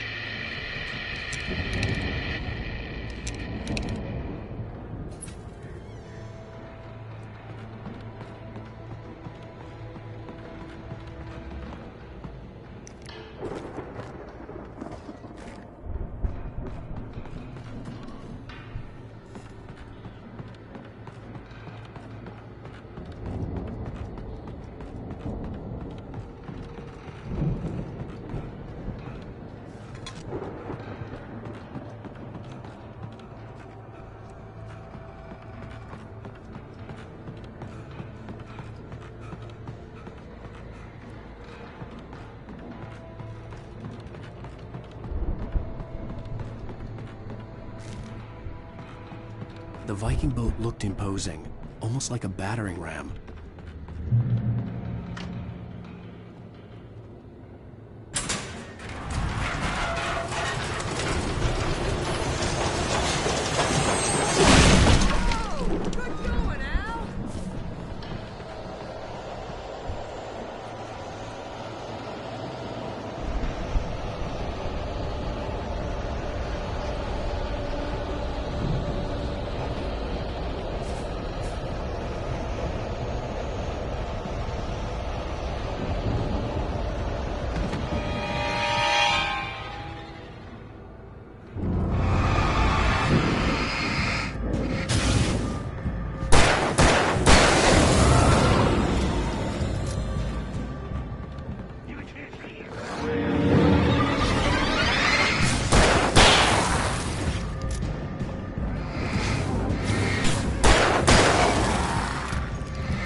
Those geezers had quite a production going on.